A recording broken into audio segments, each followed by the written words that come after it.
I love the BBC. Welcome back to another episode of Beyond Beats and Culture. I'm your host of cultural commentator, Chase Dark Sage, here with my co-host. T. And we're back with more hip-hop goodness because we are the most consistent hip-hop show on the platform that actually talks about the music. Make sure you hit the subscribe button and like the video on your way in here to help give your boys some support. And in today's topics and docket that we have, we are going to be talking about Forbats coming out with a new project, Daniel Caesar coming out with a new project, the Vince Staples Show Season 2 finally having a release date, Drake x Bobby, their new podcast. I don't know if it's like him doing a feature guest on our new podcast. I know she just ended one recently.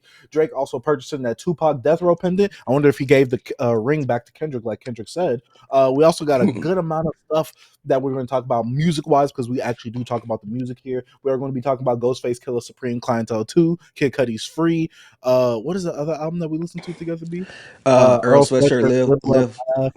Or Live, Laugh, Love. I don't know. Something. Which one is it? Live, Laugh, Love. Let me get it. Okay, yeah. It reminded me of the A$AP Rocky album title. We'll also be talking about Dave Blunt's 50 Cent disc and what is hip-hop currently missing right now. As usual, timestamps are in the description down below, along with our social media links, and the artist submission form is also down there as well, along with our social media. Oh, well, I already said social media. Guys, I'm hyped off the coffee, so we going in today. We going in today, B. I'm locked and loaded. But B, how have you been? Oh man, I've been all right, man. I've been been locked into the weight loss journey, man. Your boy went on a binge, B. I'm telling you, I was wilding. You know what I'm saying? Raising Cane's. You know what I'm saying? McDonald's breakfast. Bro, Reese's, Snickers, Funyuns, Dr. Pepper's, Coca-Cola's. B, if you wouldn't have stopped, B. B, I avoided the scale. I was scared. You know what I'm saying? So I stepped on that scale, bro, and I saw that number. I said, yeah, I got locked in. So I've been locked in, B. I feel like my body having little side effects, kind of affecting me a little bit, knocked me off my gizzle, knocked me off my game, but I'm back. I'm back, and I'm willing to fight some more. But I gotta eat a little more. I wasn't starving myself, but I was doing an intermittent fasting. You know what I'm saying? So so I'm gonna continue to fast at work. Come home, have my snack, have my full meal, have another snack before 8 o'clock, and then I'll be better off, man. Cause I ain't gonna lie, B, I gotta ask you something. What's up, man? When you're doing the intermittent fasting, do you also eat healthy as well? I do. I try to. I do like bell peppers, rice, some baked chicken, salmon, broccoli, stuff like that. I balance it out each week. I try to try something different. My wife told me I should make like tortilla, what'd she say? Like wraps. Make me like some wraps and stuff. Right. So like just stuff like that. But to be honest, once I'm locked in, what I usually like to do is when I'm like 2 months in, I kind of like I eat out. Like sometimes I have tacos or something like that. But I won't eat no more that day. I probably just eat that and just let that burn off me. You know what I'm saying? It is what it is. I had Chipotle today, but I always eat veggie bowls and Chipotle, so I don't get no steak or nothing like that. Just veggie. What? Why do you get no meat, B? Pause. I'm gonna be honest, bro. For the last, I want to say 8 years, B, I don't put no meat in my bowl. It could have been longer than that. I just veggie bowl, veggie, rice, beans, a little sour cream there, here and there, pico de gallo, you know what I'm saying? Pico de gallo. Butter in that's it, B. I'll be good. But what about yourself, B, man? You're supposed to get the extra scoop of meat in there, B. The extra scoop. Nah, bro. I just don't do it no more. When I found out that the veggie bowl is just a little, I don't know, it's just a little different, B. I like it. And I don't feel as full at the end of it. It makes me feel a little lighter. You know what I'm saying? Because, bro, when I had that meat in there, no pause, it makes me a little full. Hey, man. You know what I mean? You listen to the Ghostface album, that pause skit. You know what I'm saying? This is what I'm talking about. I'm saying pause like that. Pause. No, I ain't gonna, that skit was hilarious, bro. We'll talk about it. Facts. How have I been? Literally, B, I've just been trying to lock in on this Donkey Kong game, and I finally beat it because I barely be having time to do anything. B, I basically almost be putting in 60 hours a week at work, 6 days a week, 1 day off. They effing me over this week. They got me working 9 days straight. B, they effing me over right now, man. They're not effing with your kid right now. I am getting the bread.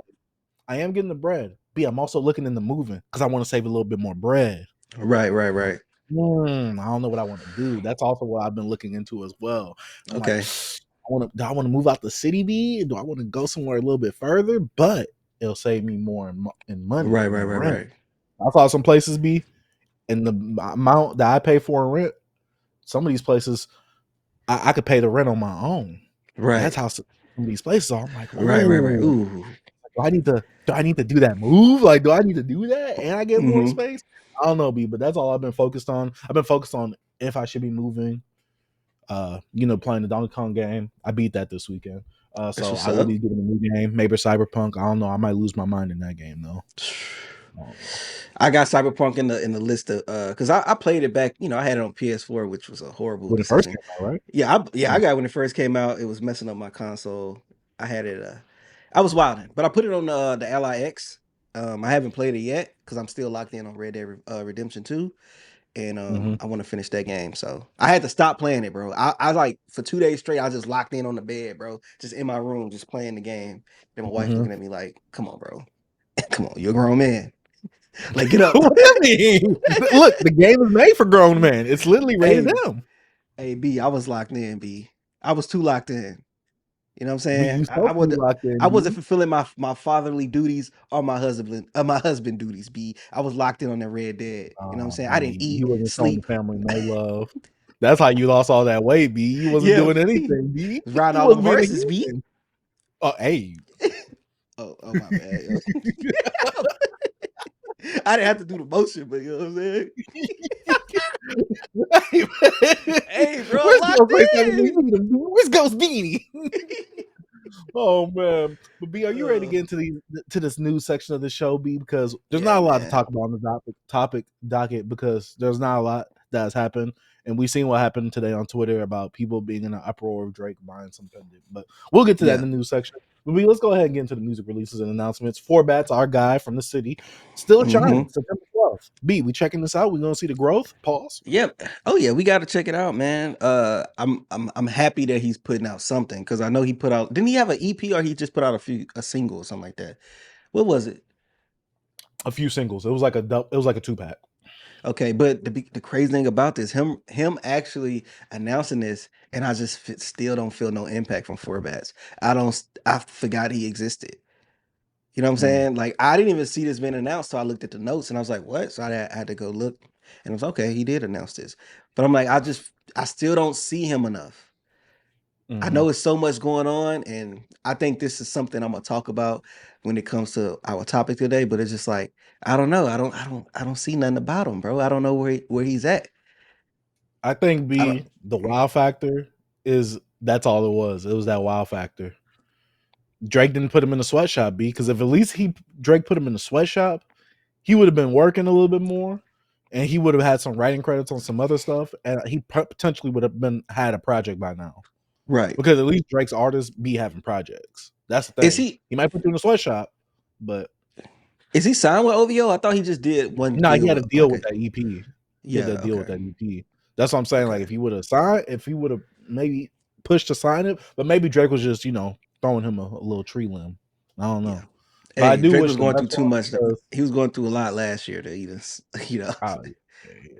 he was, especially the time where Four Bats dropped that was literally he had the worst timing ever, and it wasn't his fault. It's just like I didn't know all this was gonna happen. Facts. And he released 2 songs since then. I've heard some of his other songs come up on my Spotify mix as well, but they just all sound samey. That's the Yeah. problem. He doesn't.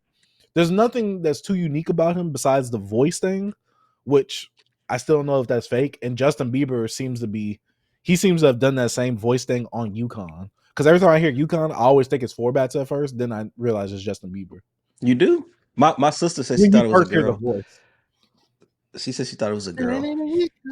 yeah, it just sounds like Four Bats, especially with all the other Hey, songs I've heard about Four B, Bats. I'm a hit detector. Every song I said was gonna be a hit off that album. It's taking off. I'm just saying. Hey, y'all don't know, but hey, I was gonna be in A&R till computers came out. Nah, but that was my thing. I could find some talent. Hey, B, that's what you're supposed to do on this show, B. You might be able I'm, to find some talent. B, you might be able to get in the studio with some of these rappers and try and get them to make a hit. I don't know. Next music release we got is Daniel Caesar, son of Spurgy, October 24th. Are you listening to this, B? of course. Come on, man. I didn't listen to his last This album. I listened to his first album though, or I think his first two. bro, that last album was so dope, bro. Daniel Caesar no longer canceled from that, bro. Oh That yeah, last that album last was one. fire. That last album was fire. You said you didn't listen to it. No. I seen people talking about it, saying like, "Oh, this is the best R&B album of the decade." And I'm like, Hey, he cooked. He cooked with that "I joint. B. I hear that. And I'm like, do I need to check? Do I need to pee?" Yeah, bro. Look, I'm not saying it, bro. I've been around for Daniel Caesar since like 2014 when he dropped that EP. I can't think of the name of it, but I remember he was like in the water or whatever. But You bro, know come about on, him man. before he was Big B. Mm-hmm. I always do, B. You know what I'm saying? That's just how I am. I I went was on a saying whole, that. bro. This one thing I did, right? I remember around this time I was heavy into like Toronto, like Canada, like they seen because I was just trying to figure out what else coming out of there. And I remember you was into the guys 88 Glam. Remember Mm-hmm. you was into them, but I didn't know they was a thing. But I knew both of the artists because I remember doing my Solo wise, research. Yeah, I knew Clams 88 Camino, Casino. Derek Wise. Yeah, and Derek Wise, I remember. And they was around the same time Daniel Caesar was popping off around 2014, trying to make a little noise out in Canada, bro. Come on, man. Hey, you gotta be tapped in. You know what I'm saying? But when I was younger, I had the time to do that. You know what I'm saying? I'm trying to find that inspiration to start back doing that type of thing. You know You what I got mean? time But to do that now. Just disregard your responsibilities. yeah, just quit my job, just Mm-hmm. quit my job. Mm-hmm. That's been taking a lot You of my got time. time as well. Oh my God. It's been too busy at work right now, bro. It's been crazy. I B. Trust me, I understand. We going through a busy time right now as well. I completely understand. But B, can you please let us know what albums are dropping this week? Oh man. So today, Westside Gun went on a rant, after letting people know he has Hills Have Eyes 2 dropping on the 28th, I believe. So, Mm-hmm. he was just telling of these hip hop media publications, these pundits like Beat Eyed and who else he named? The Needle Drop. Y'all lick on the other tips of these other artists, but y'all don't missing the gun. One thing, our old friend that was on the old show, he always talked about how he hated Westside Gun being so sensitive on Twitter, and that was what 6-7 years ago, and now we hear big 2025 and Westside Gun still crashing out on the net on Twitter. You know what I'm saying? I'm gonna check out this album, but I just got to be honest with Westside Gun, man. Like you a good curator. Like we talk about this. You like the DJ Khaled of the underground. Like you have dope albums, but I feel like you think everything you drop is a classic, but it's the same album. It's like, you know what Just I'm saying? re-rap B. Yeah, man. Like I still like Westside Gun, but I'm just like, bro, come on, man. Like how many times you got to crash out on Twitter, bro? Like we understand, like you don't feel like you being properly talked about in hip hop right now, but Appreciate it.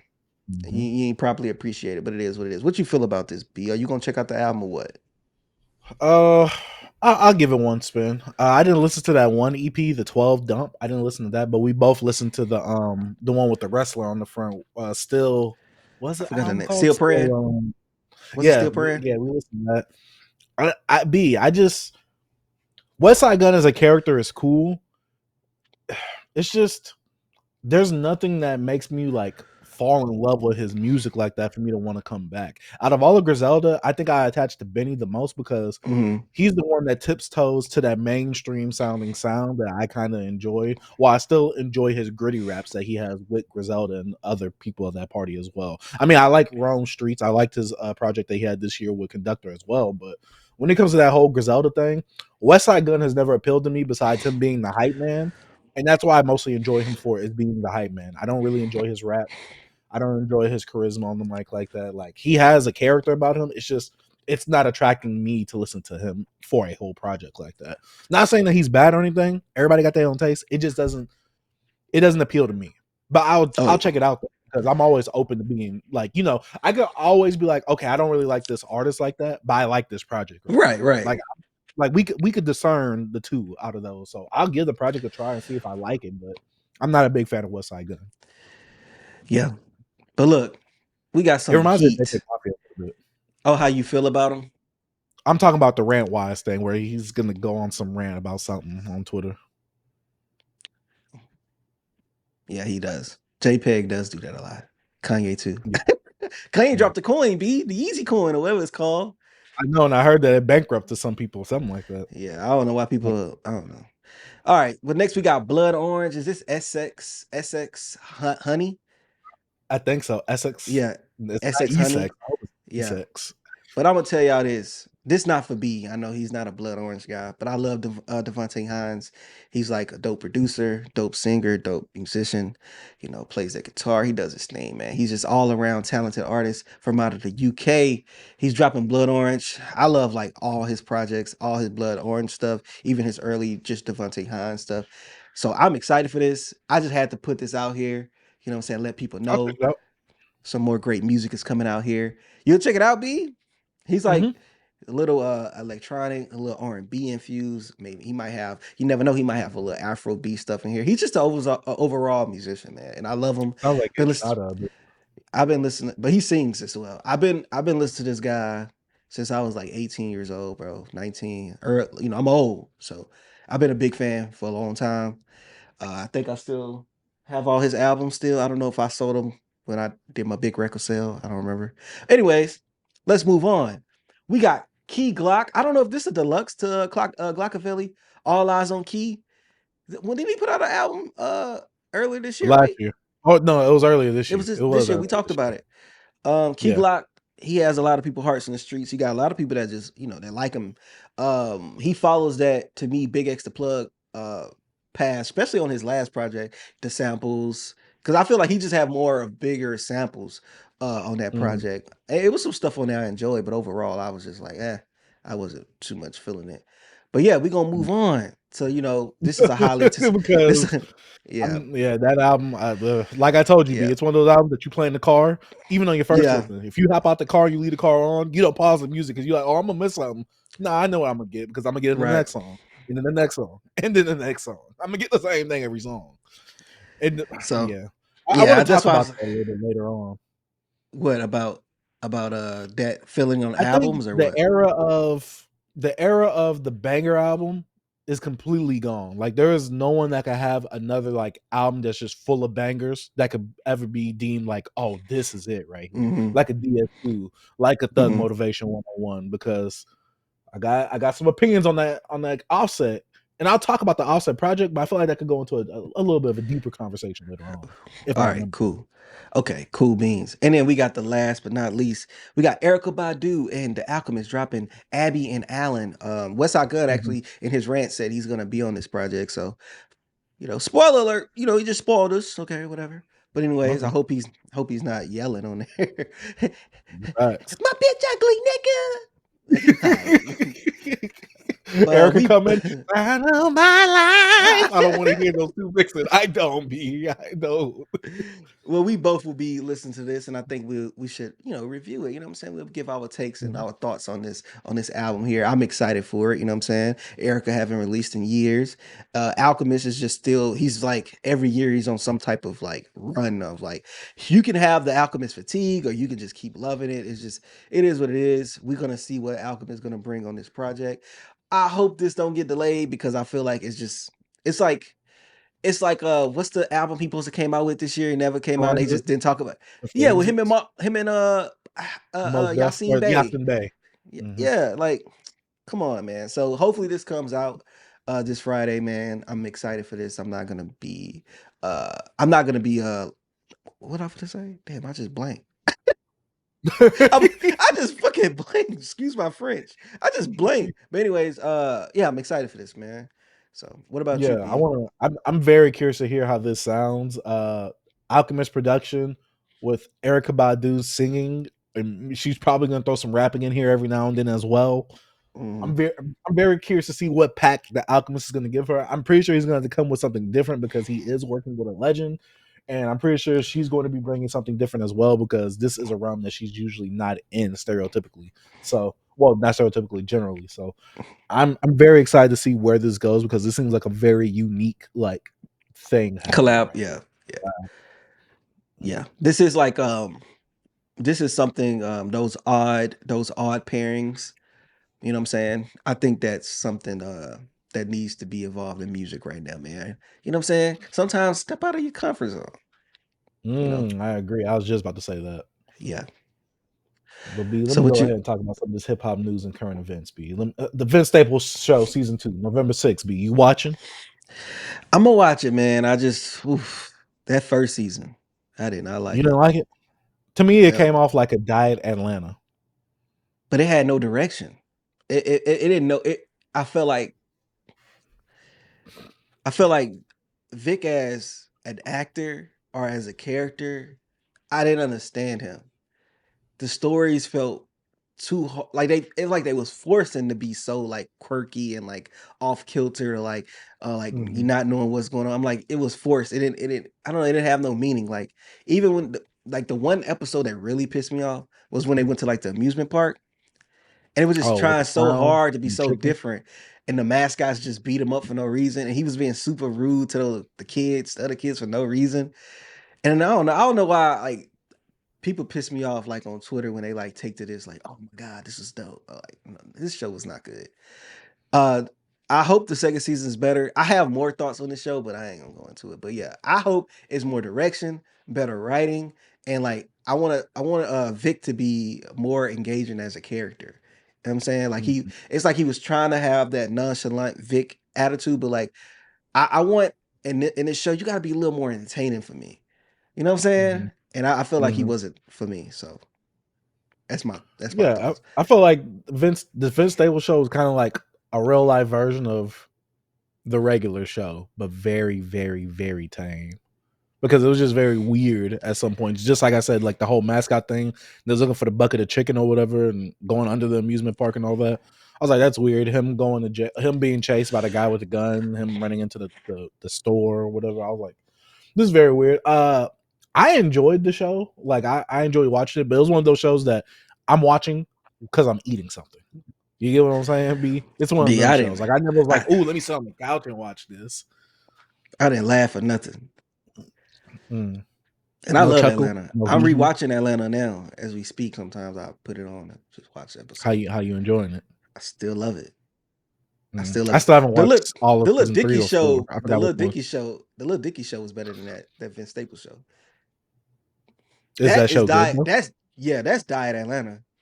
This was just Mm. nigga. This is like when you know you go into Dollar General, like, you're like and you know what I'm saying? They have So the super disrespectful. off brand, the super off brand. It's like the off brand of the off brand. You know what I'm saying? It's like, shoot, nigga, this is Atlanta, Texas. You know what I'm saying? Like, like it was bad, bro. Nah, bro. Oh But yeah, man. But B, how do you feel about Clips bringing out Kendrick Lamar in LA, B? I thought it was It dope, was cool man. when Kendrick first. I think that was dope. I see that was all over the timeline. I was just thinking, like, all right, that's a cool event, you know, especially for like fans that probably didn't get to see his stadium tour with SZA. I think that was Mm-hmm. dope. Come out, perform Chains and Whips, you know what I'm saying, on one of the top albums this year, and then you get a Kendrick Lamar coming out, man, probably at a smaller venue. People probably weren't expecting that, but that's pretty dope. And Yeah, I think I saw that's Jeremy really Heck dope. said he arrived like a minute when Kendrick left. I was like, dang, that sucks for you, buddy. Facts. We know that you love Kendrick, Mister. Yeah. I texted him for the broccoli. Oh my god. But Drake, how do we feel about Drake and Bobby coming out with a podcast? B. I don't know if it's Man, actually like a collab podcast between those two, or if they're if he's a featured guest on the first episode like he was last time. yeah, What's happening I with that, B? I I think think it's it's up in gonna the air. be yeah, I think it's gonna be that B. I think he's gonna be featured on the first episode, just like kind of like her rollout was for her first podcast. It was like, who is this chick and why she has Drake on the couch or in the bed or whatever they was in. So this one I feel like it's Mhm. the same thing, but I feel like what Drake is doing the response he got from it, from like all the people that hate him, like, why is this? Why is this? Why are you here? Why are you talking to Bobby? It's just like, bro, it's the same thing. We was like mad at Kendrick, like, bro, why are you talking to Sis over here? Why are you talking to freaking what's the actor name in the car? What's his name? I can't think of it right now. The guy that playing Timothy Doom, Timothy Chalamet. Chalamet. Yeah, Timothy Chalamet or Mhm. whatever. Like, why? Like, come on. Why It's you sitting funny on because that? you know him as a movie star. I know him from the guy that he plays in that video game Life of P. I think that's or Lies of P, whatever the game is. He's the guy for that. He's the main character. I think He he's plays the that guy in Life Pinocchio of in the P. Souls in the yeah. I think he's a because Life of P is a Soulsborne game, right? Yeah. Timothy Chalamet. That's what I know him from. It's I didn't know from he was Liza Life of P. P. You play Liza Mhm. P? No, not at all. B, I'm not into those type of games. I like my sanity. Bro, I did not know he was in Liza P. Yeah, he I was didn't the know that main was character, him. ain't he? It's a guy that looked like him, but I didn't know it was him. Oh, I thought you was looking it up right now. That's I why I was am. Hold asking up. you. I'm looking it up now. Let me look. But yeah, I have no thought about this because unlike a lot of people, if I don't like something and if I don't care for something, I will not give it attention. So I'm not going to check out this interview. NFR and Kirko, even though NFR isn't on Twitter anymore, they're going to post the clips that are, really important and really eye capturing to the people. So I'll catch the clips on Twitter. I'll catch the highlights there. But besides that, I really don't care for Bobby Althoff. I don't even know why she canceled her last show and now she's starting up a new show. It's like I don't know. Yeah, B, I don't think that's him involved in Liza P. Who is it then? Yeah, but they say the guy said he'll like him in a movie if they put out a movie. But he looks like him, kinda, you know what I'm saying? But it's not him. It's a Liza P developer. Oh, okay, see, I thought that was him. Nah, that's not him. Nah. I was like, huh? Dang, I don't know what I know him from then. Maybe it's from them talks. I was like, I saw those talks going around on the internet when the game was coming out, and I seen that. I was like, oh, okay. Yeah, they But I probably don't just even know saying he what looked movie like he's him. in. B. Yeah. He's in a lot of movies, man. He's a big guy now, man. He's the guy. Him and Is he? Tyler got a movie coming out soon. He was in Doom. You watched I know about Doom. that. You watched No, Doom? I haven't. You haven't seen No, Doom? I haven't. Never watched it. Never read it. I don't even know what it's about. I don't even know who's in those movies. That's why I said I don't know him as a movie star. I thought he was a video game actor. Damn. All right, B. What's next in the news? I'd be out of there, B. Drake purchased the Tupac death row pendant, B. People are mad about this, B. I know that you're seething hot, B. Can you let the people know why you're seething hot about this? B, I saw what you said on Twitter, bro. Why they didn't buy it? Or why whoever mad about it, like it's a big rapper, anybody, why they didn't just buy it? Like I don't know, bro. Drake just collecting these like affinity stones, bro. Like he collecting dead rappers' chains. It is what it is. And all And the melting them artists down. Jordan. Yeah, he ain't gonna do that though. He know that's history. Believe it or not, Drake But is hip hop. what? I would have never guessed, B. Oh yeah. Blow my mind. But yeah, this is the same point I made during the whole Kendrick and Drake beef. Not to bring that actual beef up, but when Kendrick said, "You need to give me Tupac's ring back so I can give you some respect," and I'm like, Kendrick, why didn't you buy it? You have money. Yeah. My thing is when people was mad that Drake has this stuff, I'm like, okay, why didn't another rapper buy this then? Yeah, they Why probably didn't not they own into. it? Yeah, they probably not into that stuff. Like, and Drake is like, it is what it is. But B, why would they get mad that Drake has it though? Because B, you just said it. Because Drake has it. Yeah. Like I don't have it. I didn't want it, but he has it. And I don't like that. I'm like, Yeah, oh, okay. that's crazy, bro. People are Yeah, get weird. your bread up, man. I really don't get why people was in such a tiffy about this and why this was even news. Okay, whoop de doo. Like when he Whoop-de-doo bought the bazzle. car, Tupac's car, when he got shot in or something like that, or a And car similar to that one. similar to it, yeah. Yeah, I was just like, why do we care about this? Why are news publications posting this? Why be? I don't know. It's just me. Maybe it's because I'm getting older, but we've never really been to the drama aspect of this stuff. So that's why I'm just like, why do we care now? Is the music space so dead to where we got to talk about this stuff, and this stuff is what takes over the zeitgeist at the moment? It's just weird, bro. Like I feel like the discourse is so Drake and Kendrick heavy. To be honest, bro, it's not even Kendrick. It's more Drake than anything. You know what I'm saying? Like if you think It's the about it, it's obsessive more. hate for him. It's like more Drake hate. It's more of that than anything. It's like y'all are like y'all actually do y'all understand how like y'all belittling Kendrick's success by talking about how much y'all hate Drake more, to be honest. Like, yeah, y'all bring up Kendrick, but y'all gotta understand the Drake stuff just it's bigger. It gets more views and everything. So I'm like, I don't know. It's B is tiring, bro. I was having a debate with myself. Should I actually just mute Drake? Mute mute Drake because it's kind of I'm just sick of it. I'm sick of just scrolling and just seeing Drake hate or scrolling and seeing the lawsuit. I just don't care no more. Like, let's move on, man. Like, let's talk about the music. Even though drama sells, I know that. Like, It is what it is, but it's getting exhausting, and it's kind of getting very. I'm telling you, B, I'm not lying, bro. I really been. I know we worked hard on this show. We love our music, but I'm like, it makes you not want to talk about music no more because Mm. I talk about hip hop because all they do is talk about Drake and Kendrick, and I'm sick of it. I'm sick of it. It's like we got in at the best time, but the In worst the time. worst time. It's like B. We started a business right when COVID struck. Yeah, it's like, come on, bro. Oh Oh my man. god.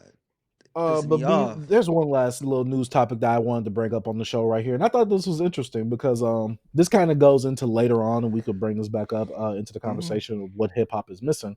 But I saw this on Twitter posted by Kirko. Shout out to him. Best-selling albums by rappers in 2025 so far. U.S. total units. Number one, obviously Gen X. Understandable. Number two, Some Sexy Songs for You, which I get it. He said best selling albums by rappers, so that's the only way you're gonna fit Drake in there with that album right there because it's not Drake. Music is number three by Playboi Carti. Number four is Wham by Lil Baby. I don't know who's still jamming this. I thought we all came to the consensus that Lil Baby is mid. Why is he so high up on this list? But people saying he's washed. He's not washed. He could be mid to everybody because it's people gotta understand. A lot of people on Twitter and stuff are not the people in real life. It's a lot of people that's Yeah, just jamming Lil Baby. It's rap we are caviar the music. minority. Yeah, we the Yeah. minority. People on Twitter think what they say goes. Like, nah, it ain't. It Now, ain't. B, It ain't what this it is is. the one that really got me. Number five, Take Care by BigXthaPlug. B, I don't think you understand how big this nigga's getting, bro. Like, Pun he's intended? yeah. Like you listen to the album. I didn't. Do you see the names on that album? I saw that track list. Them big country hard hitting. Them some names, B. No, B. Take Care is the album that we heard last year. I know. I'm telling Oh, you. Do you see the names on his EP he dropped? oh yeah, They yeah, put yeah, money yeah. behind this man. They are marketing this dude. So I'm saying Mm-hmm. people are listening to the album. I walked into work before you move on. I walked into work. You know what my coworker was playing? BigXthaPlug new album.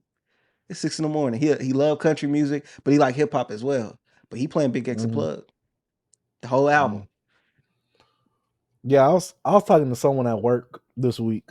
Shout out to him. I don't know if he'll ever see this, but he was saying, "Chase, you heard that new Big X plug?" I said, "You talking about that Big X, the mid?" I'm like, "That album is mid, and I don't care about any of that, bro. You tripping, bro?" I was like, "Why do you like Big X plug so much?" I said, "Let's be real. His last album literally was one of the most formulaic things I've ever heard before. Literally, you have an old black song soul sample. You had the sample play at the beginning, then you had the bass drop, and then." Big X plug raps about the same exact thing, talk about some bobos and elbows and oboes, whatever it is. He's gonna rhyme those three words somewhere in the song, right? I was like, why do you like that? He said, well, he ain't worse than Rod Wave. Rod Wave does the exact same thing. I'm like, yeah, and I give Rod Wave that same flack. They literally are the most formulaic rappers ever, but people love them.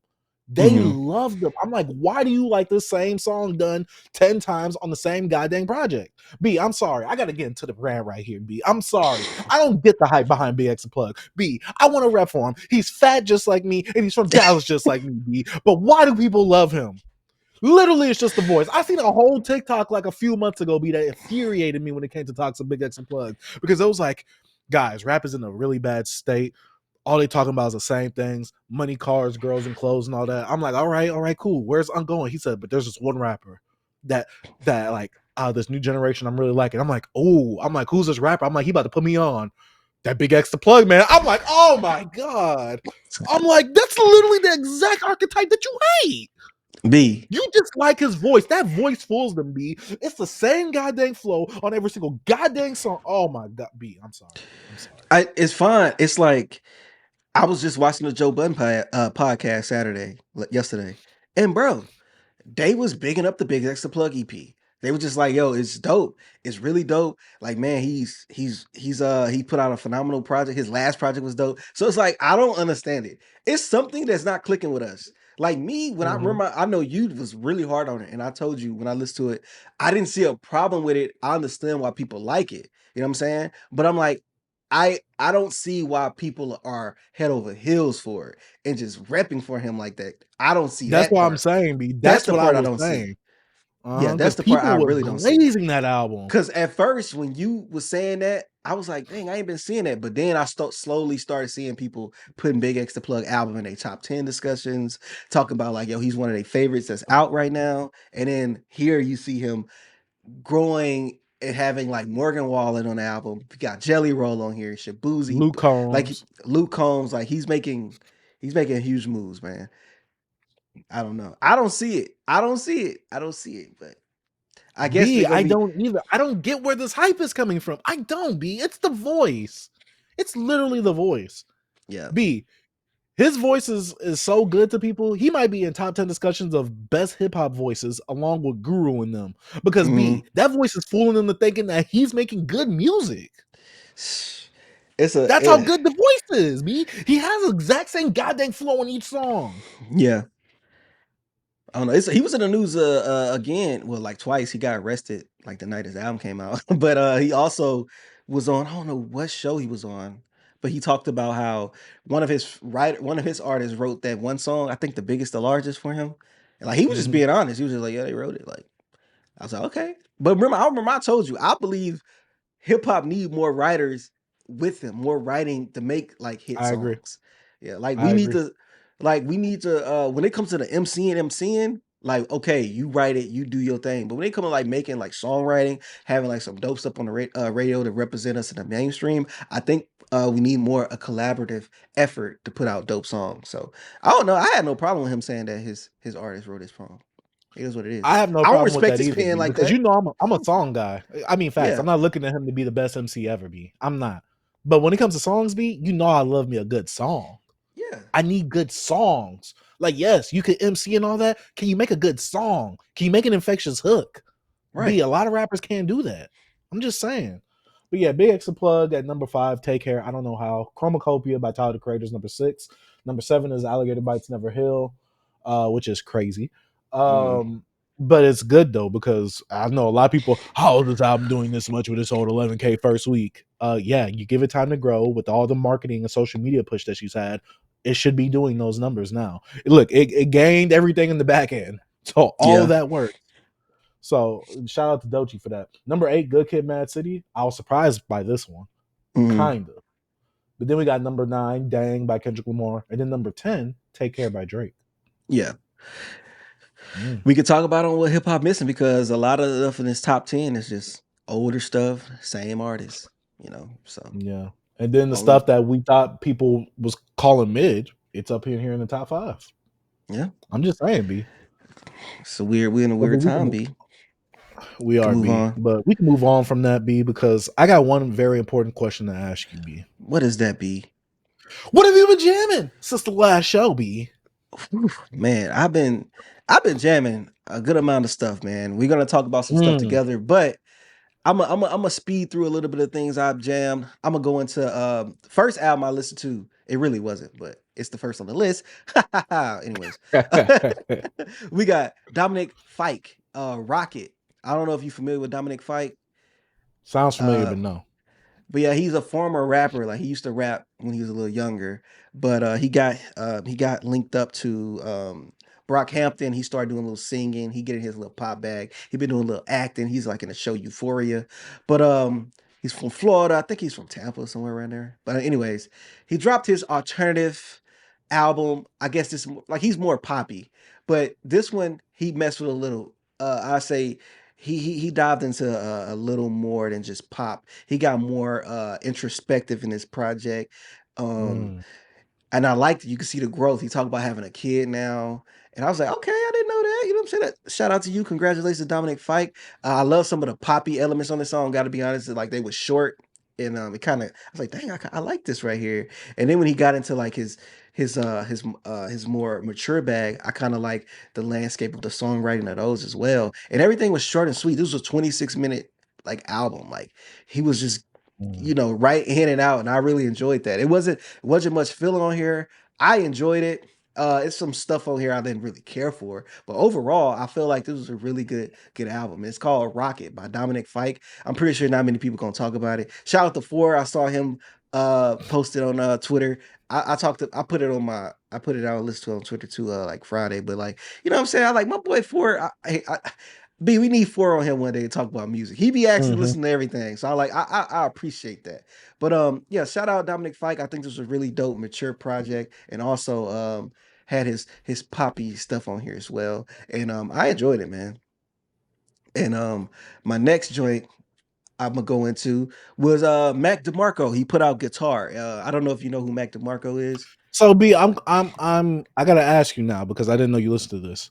Who is this? Because I seen a lot of people on Twitter talking about him. I'm like, Oh, for real? I actually you know know, I how you talking always about get him Mac. confused with a Don DeMarco, Marco. I always get him confused with that because I'm like, who is this guy? Like, is this a parody of him or what? Like, what is this? All right, so Mac DeMarco is a guy. He's more of a like folk, alternative rock, but like bluegrassish sometimes. I don't know. He just give you that feel. He's really indie. You know what I'm saying? Minimalistic when it comes to like sound and production, but also Mhm. on this project, he brought. It's called Guitar. So he pretty much was minimalist with his guitar, acoustic. Is really just. It's really like it's really simple. It's a really simple album. But Mark DeMarco is from Canada, bro. Like, I don't know if you ever heard his song Chambers of Reflection. It's like one of his most popular songs from the production from that song.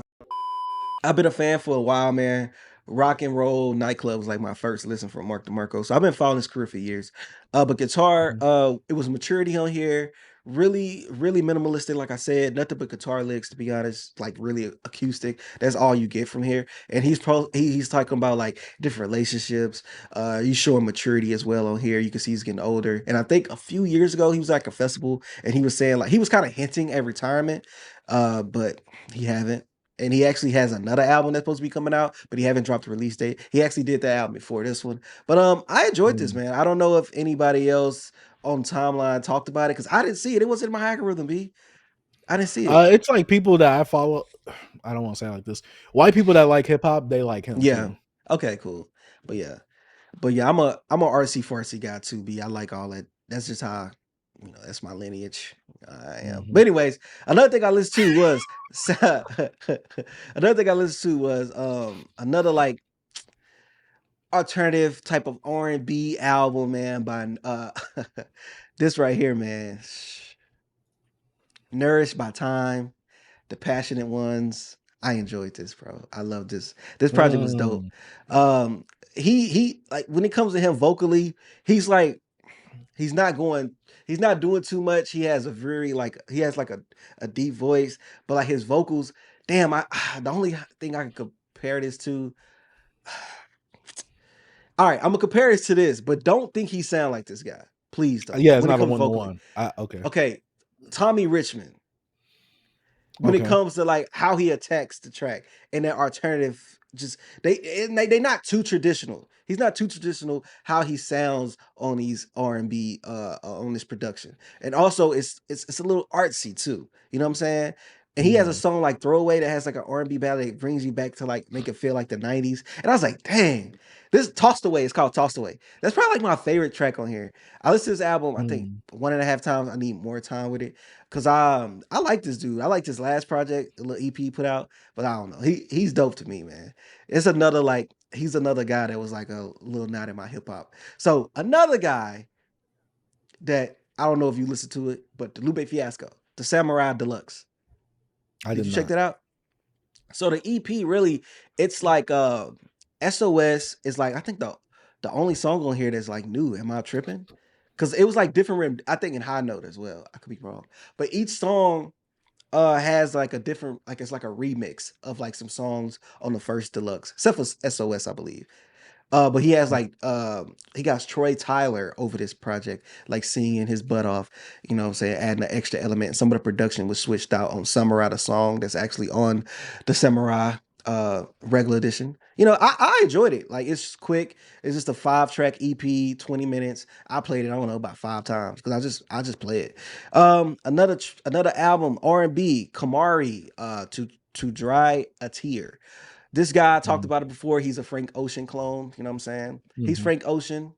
But he talks a lot about like relationships, life, his the way how he looks at life and things like that. The album, great album.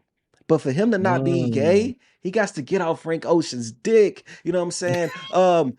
I just don't understand, like, why is he sounding so much like Frank Ocean, man? Like, come on. Even though it's good music, but like, bro, he's on his tip crazy. You know, they be like, yo, so-and-so got a sons. Like, bro, this is actually his son. Frank Ocean probably birthed this man. But nah, Head in a I Jar don't want to imagine that. was a dope track. Euphoria, the starting track, the intro, I Love Lucy. Sycamore Trees, like, the album's dope. All the Frank Ocean Glaze aside, I like the album. And before you go, B, I'm gonna talk about well, where is that? All right, talk about one more album. This was hip hop. Drew Kelly, him and Sticks is the producer. Drew Kelly, I think it's Drew Kelly from St. Louis, but I like how Drew Kelly raps, bro. I followed him on Twitter because his videos will just pop up on my freaking timeline, and he'll just be, I think one video he was rapping like on what's those things you used to call when we was a kid? We used to get on and we could spin it. I forgot the name of it. I don't want to call it a It's like, merry-go-round because that's not what was it it a is. But I know what you're merry-go-round? It talking was something about. else. No, Yeah, no, I no. The forgot what merry-go-round is one with the animals on there. You ride it. Pause. Yeah, that is that. It's something like a wheel or something. I don't know. I don't remember what it's called. But anyways, I don't either. yeah, but he put out this project called Jambalaya, really short, 19 minutes, 7 tracks, production by Sticks. I enjoyed this a lot. He's one of those guys, not a run like a he's like a run on sentence type of rapper. Not like a like not like that, but just a like kind of in the mind of like how Chance do it or like Drake or somebody like that. But no, I enjoyed this. Kimbe X got a feature on here. He had a really good verse on here too. Cause like Shout with out to my Kimbe boy. X, yeah, with Kimbe X, like I've been knowing him since like the blog era around that time, like at the tail end, like 2014-ish. But I never really just dived into his music. But me hearing him on here made me want to like, maybe I should check him out. I just never really I heard him rap before, but I never was piqued really of interest in me. But nah, that's my last project I listened to be. And then you can go into yours, and then we'll go into some that we have similarities of listening to. You know what I mean? Oh man, let's go, B. Whew. Shout out to the first and last time viewers because some of you guys are gonna tune out to what I listen to. B, can I go in the wardrobe real quick? B, can I go get my hazmat suit? Go do it, B. You know I gotta be the trash man, B. Yes, sir. Yeah. So I listened to PlaqueBoyMax and Concrete Boys with Lil Yachty's collab project, EP, whatever, 5-Star Crete. I thought it was cool for what it is. I was like, there wasn't a bad beat. Everybody did their job. It's not bad. Painfully mid, of course, but it's not bad though. Like, this is exactly what you thought that you was gonna get out of this collaboration, and I can't be too mad at that. B.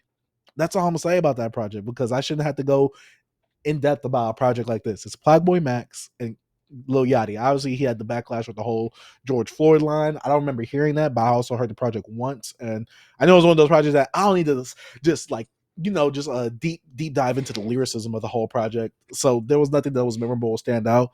I enjoyed it for what it was, but it's something I was like, this was cool. Never coming back to this. This was cool. Next thing I listened to was Jeezy's newest rendition of TM101. He's on a tour right now. I don't know if the tour is already over, but he went on a tour for the TM101 live version with live orchestra playing in the background, things like that, for his most legendary album, Thug Motivation 101. Let's get it.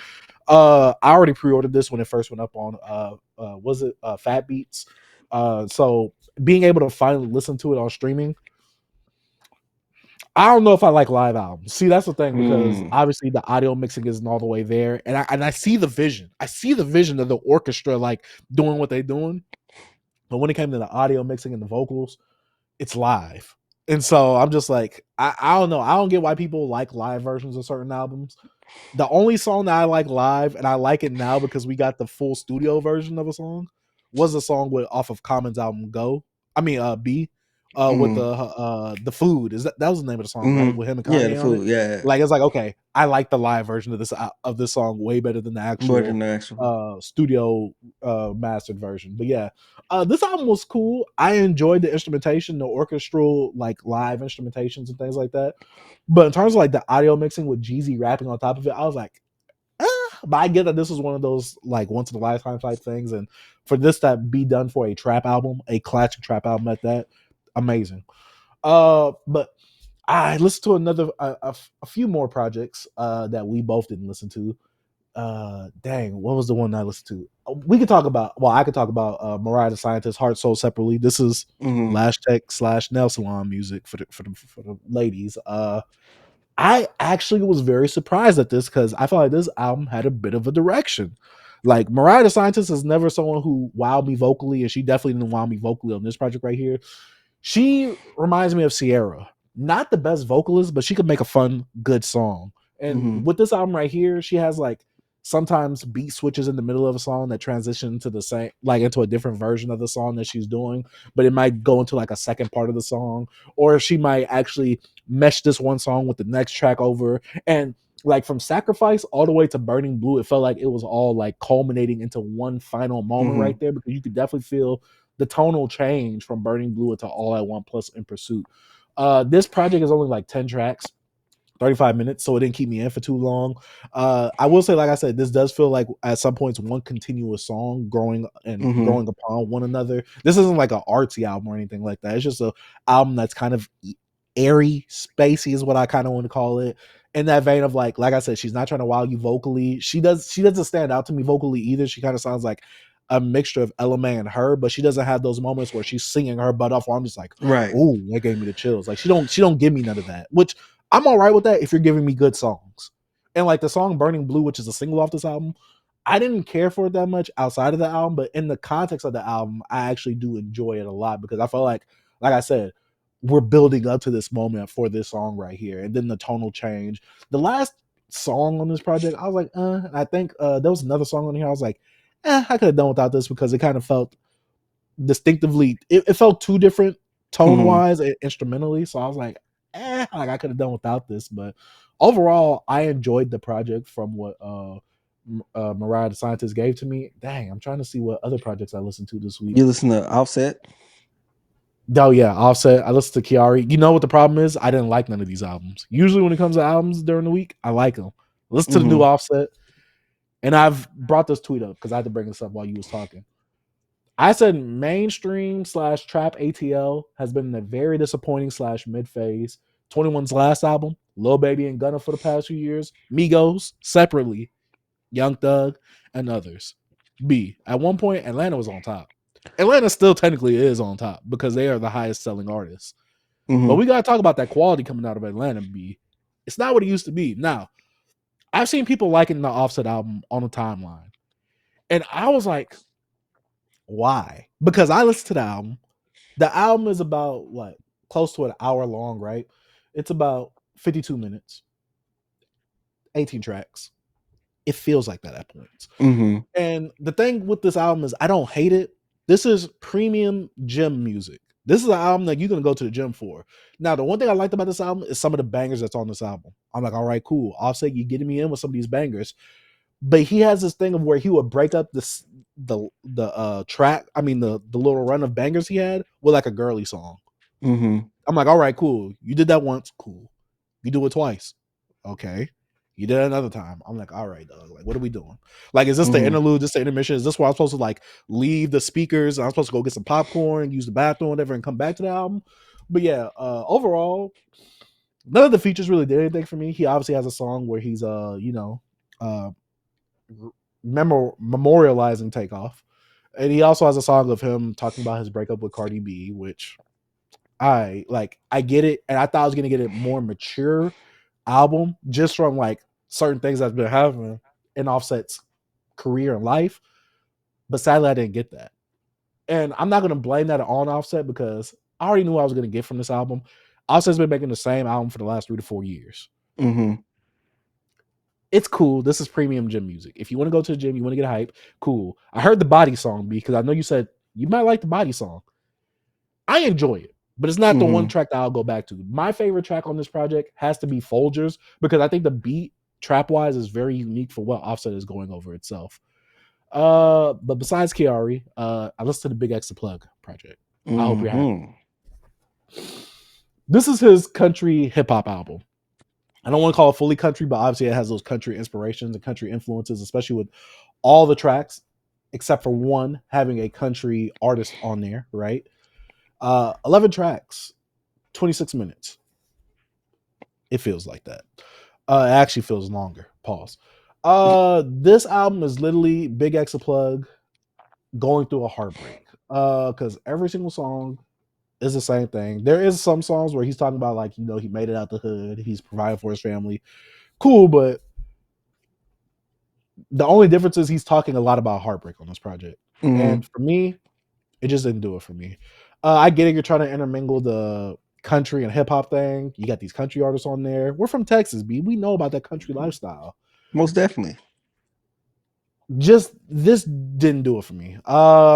A lot of the country artists, they are on the hooks of the songs, which helps tie it into the country thing. So, like I said, this is gonna go crazy at the Chili's and Cheddars in the background, and it's gonna go crazy at the rodeo. But for me, it didn't do anything for me, B. I like 2 songs off this project. I'm not a BigXthaPlug fan, but I like to support because he's from the city, B. I'm just cursed, man. I don't have the fat bias like DJ Academics. But besides that, I listened to the Teyana Taylor as well, Escape Room. I think you might enjoy that. There is a lot of narration throughout the project from, a whole bunch of Black women in entertainment like Issa Rae, Taraji P. Henson. I forgot who else, but it's not popping up on my thing right here. No, I love my Black women. Lala Anthony. But Lucky Day has a feature on here, which I really did enjoy. Jill Scott and Tyler were on here.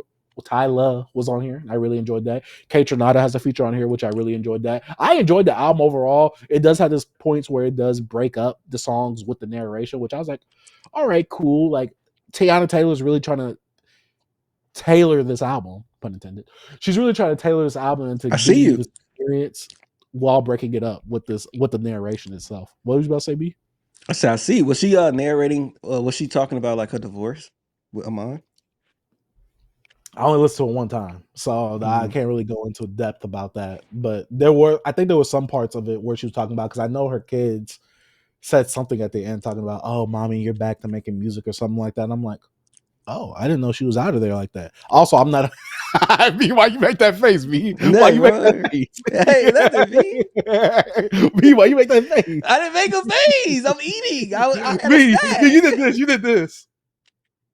B, why you do that, B? Overall, I listened to this album one time. I can tell that this is an album that I'm going to have to listen to multiple times to really get everything. But Teyana can sing. Teyana can make a really good song, and I like the atmosphere in this, as you would call it, be a journey that you brought me through with this project right here. I really enjoyed it. God dang it, autofocus.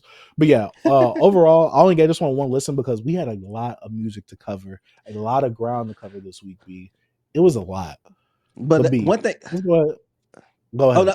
Say what you was one thing I appreciate about us, B, you see like how what I listen to and what you listen to is like totally different.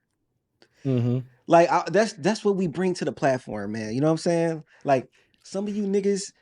I'm gonna stop. I might could be, nah, man. I'm gonna talk about it on the when we get to the discussions, bro. I'm gonna chill. Let's get into this music, B. Let's keep it music. I'm not gonna be with the drama. Oh, okay, B. Let's go. But yeah, I had to like make sure I didn't listen to nothing else. We can get into what we was listening to, B. All right, what you wanna hit first, man? B, we can hit that Kid Cudi first. Hey yo, before we start this this review, this mini review we got of the Cudi free album, Kid Cudi, man. Let me look at you, man, when I talk to you, bro. I love you, man. You helped me through my journey, my freshman year of high school. Really big fan. Your music got me through all the hard times you have as a 15-year-old. Wasn't much, you know what I'm saying? Some girl probably didn't like me, you know what I mean? But I'll go put on Man on the Moon and I'll feel great. But it's more to that. Cudi, you're getting older. You say you're getting a little happier. What? B, chill out. B, you start off with okay. My bad. Look, I'm just saying, look. I know you said you want to do something different. You want to push the boundaries. You like you haven't done it in the last 5 years. But my nigga, I'm gonna be honest with you. You didn't have to push anything. We didn't need this Twilight ass music. Bro, I felt like I was listening to the soundtrack of Twilight, of any of those sci-fi fantasy teenage books that become movies. Did you feel that, B? Because I totally did. Kid Cudi, I hope you never see this, but my nigga, stop it. All right, stop this. I would listen to this, bro, and I'm like, what is he doing right now? I was like, first, I'm like, I heard the first track, and it's like, okay, I know you don't have to, rap and do your thing, but I'm like, okay, nigga, you just gonna hum and do all these like the song right on here to me, bro, was so poor. Like nothing brought me in. Like when it comes to some pop music, sometimes you gotta get something, and that's be like, oh, this is catchy. It's like you kept making the same song to me.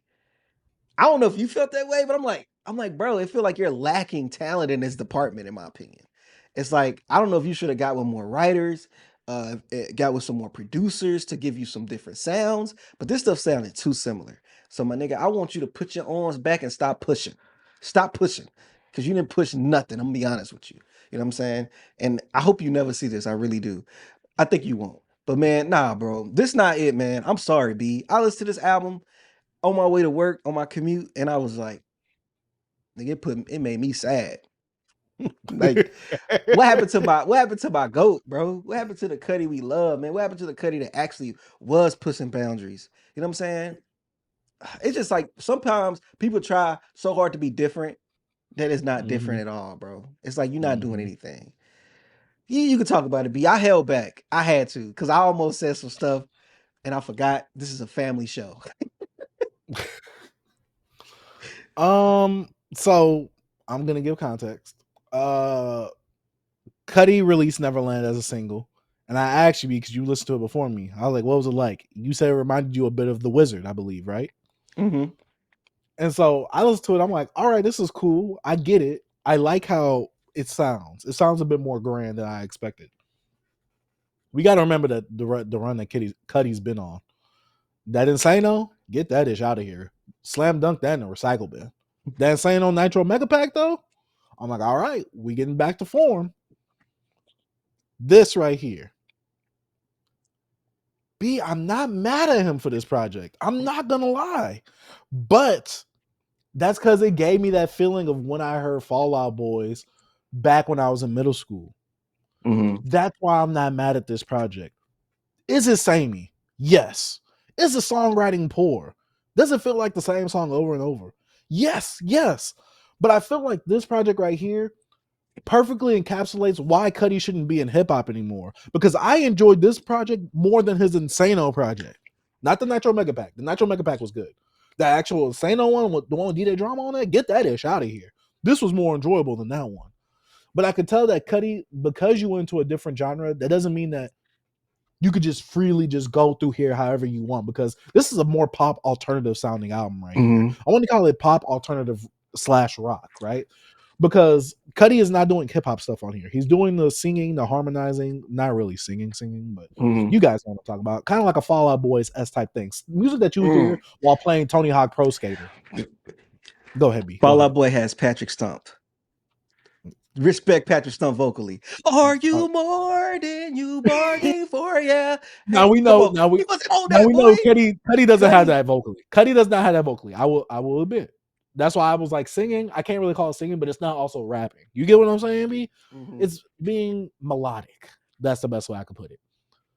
I'm not mad at this album, and this is a step in a better direction for Cudi to me, because to me, I feel like this fits what Cudi has been trying to do for the past 2 years and what he's been doing on some of his albums, like A Man on the Moon or Man on the Moon 2. Shoot, even Indica. This is some of the stuff that he was trying to go towards, it feels like. And I feel like this is the perfect step in the right direction for Cudi. Now, was this the actual step that he needed to take, like in terms of like songwriting, production-wise? To me, he's in the realm that he needs to be in, but he definitely has a lot of refining he needs to do. He's new at this. He's obviously very inexperienced when it comes to making music like this as a whole album, because I enjoyed this project, but it's also I enjoyed it because it gave me that nostalgic feeling of when I used to, like I said, listen to Fall Out Boy back then. Am I too hard on him, B? No, because this is one of your goats, B. So you gotta be tough on him, B. You know me, I'm not into that type of music, B. Few and select things here and there. Guys, you know I'm a hip hop R&B guy. I don't listen to this type of music like this. But it's Kid Cudi. I've given him grace on so many chances, B, because you know I eviscerated him on Insano. I was like, he should not rap again. And god dang it, he's taking my advice. He's not rapping again, B. So I can't be mad when he takes my advice into the right direction I think he should go in. To me, this is the lane that Cudi needs to evolve into, but he also has a lot of work to do in this lane because he doesn't have that strong songwriting. He doesn't have that strong epic moments, the strong songs on here to really make an album like this. Like, I get it, you're free. You don't have to make a rap album. You're an artist, quote unquote. You're not just a rapper. You're an artist. You know, some people have been talking about that on the timeline. How come hip hop artists can be just be artists? I get it. Yeah, you guys know what we talk about. He is not just a rapper. He is now trying to get into his more artistry bag in terms of going into different genres. So when it comes to this project, this is the right step in the right direction, but this doesn't have the mature writing or the infectious hooking writing that can make these songs great. Like I said, when I'm thinking about my days of me being at my mom's house, me in that little room, I'm listening to songs like Fireflies, You Will Not Believe Your Eyes, songs like She's My Winona, Fall Out Boy, exactly, Yeah. be classic. She's My Winona by the Fall Out Boys. When I'm thinking about that time, the times of the AMV, times of me playing these anime games back then, this is the type of music I'd probably be listening to. Now, did I have the greatest taste back then? Of course not. Do I have the greatest taste now? Debatable. But when it comes to this project right here, like I said, right direction. But Cudi got to work on his songwriting beat. He got to work on getting different talents in terms of production because it felt too samey at points. And I was just like, I feel like this is like, I will tune out sometimes, be 3 to 4 tracks went by, and I'm like, oh, I'm still on the same track. Oh, no, it's a different track. Yeah. But I get it. And He's look, free from the restraints of just being a hip hop artist, B. And plus, he's just questioning Glasses Malone. He wasn't keeping the hip hop on this album, B. That's all it was. and B, he been away from hip hop.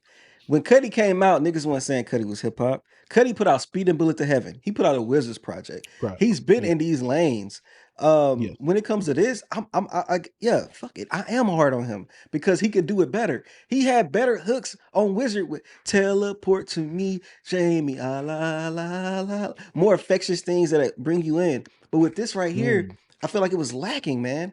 And you felt like you was free to do BS. That's what it was, right? Because you felt like nobody's gonna listen to this project, so you was free to do that. Nah, man, I'm upset with this, man. I couldn't believe this. I felt like he phoned it in. It didn't feel like he was really like in tune to this. Even with Speed and Bullet to Heaven, which a lot of people don't enjoy that, but you feel the emotion, you feel what he was going through right there. It was It was raw. dark times. It was raw. But with this project, I don't know. It just didn't. This album just didn't do it. It didn't do it. I felt like he didn't really have no passion in this, and it's just from my point of view. Like I can't speak for the artist, and I'm sorry, bro. And I'm not trying to be. I'm not. Let me just stop. I'm not trying to be too harsh, man. B, when it comes to Cudi's discography, he has a very lengthy discography. So we have a lot to actually pull from to see what he was doing on this project right here. I know we talked about it before. Cudi was in a different mind state when he made certain projects like Man on the Moon 2, B. Erase Me is not a traditional hip hop song. But god dang it, that song is good, B. Great song. She said come on, bro. Great song. And see, I wish that this album had more moments like that on this, because that was a very strong song for me on Man on the Moon 2. While it isn't a hip hop song by a lot of standards, it still felt like a great alternative song to where it's like a hip hop artist is doing this, and it felt like it felt right. When Cudi is in this vein, it feels right. It's just that the songs itself weren't all the way there. I think you need a break apart from the humming from Cudi. I think you can't take, to me, a full album with this wasn't good. I think like with Cudi on like Kids See Ghosts, he's bouncing with Kanye. He does his hums in here. Great project. I feel like this project was just too much humming from Cudi. He was really harmonizing. Like you know what I'm saying? So it's like I don't know. I just couldn't get with it, man. I see the stuff he was doing, but it just lacked creativity. It lacked creativity to me as well. Cause like all this stuff was just like, let me go to the track list real quick. Like if you see the song like Grave, Ashes, Submarine, I'm living in my own Truman Show. Like, come on, man. Like it just seems so like forced and like pretentious of like trying to not even like pretentious. Let me bring that back. I'll just say it just was too simple. Like, you get what I mean? Like yeah, pop music is formulaic and it can be simple, but like he didn't do it in a way where like it catches me like, dang, I can't get away from this effects hook. You know how pop do it? Nah. And I might Yeah, be I don't putting think B. well, I don't I know could this thing. sing. To me, the best song on here is Neverland. Yeah, that's probably the best song. Because to me, it has that quality. It has everything that I would love from a project like this. But I feel like he put all of his money into that song. The rest of it was like, oh, I got you into this project with this song. Now let me give you the rest. And it's like the rest doesn't follow that same quality level though. Because Neverland is a really good song, B. Yeah, that's probably the best one, but it just didn't do it for me, man. So I'm sorry, Kid Cudi. Let me delete this out of my library. Delete. Guys, this is his Hey, goat. This is his hey, now, goat. hey, There's B, a now I'm goat. free. I'm free now. Get that shit out of here. Oh man. Hey, if you guys listen to Free by Kid Cudi, let us know in the comment section down below. And if so, what'd you think of it? Let us know. But B, what you want to go on to next? That Live, Love, Laugh? What's that Earl project called? I gotta look at it in my library because I can't even It's find called it. Live, Laugh, Love. Okay. Hey, let's get into that, B. Let's get in that Earl, man. It's short, sweet. B, I'm not gonna lie. This wasn't it for me. This was boring. I'm sorry. Like Earl, I didn't grasp a single goddamn thing off my first. I only did one listen, guys. I'm not gonna lie. I only did one listen. But Earl is at that point for me where when I see a new Earl project, I'm gonna check it out.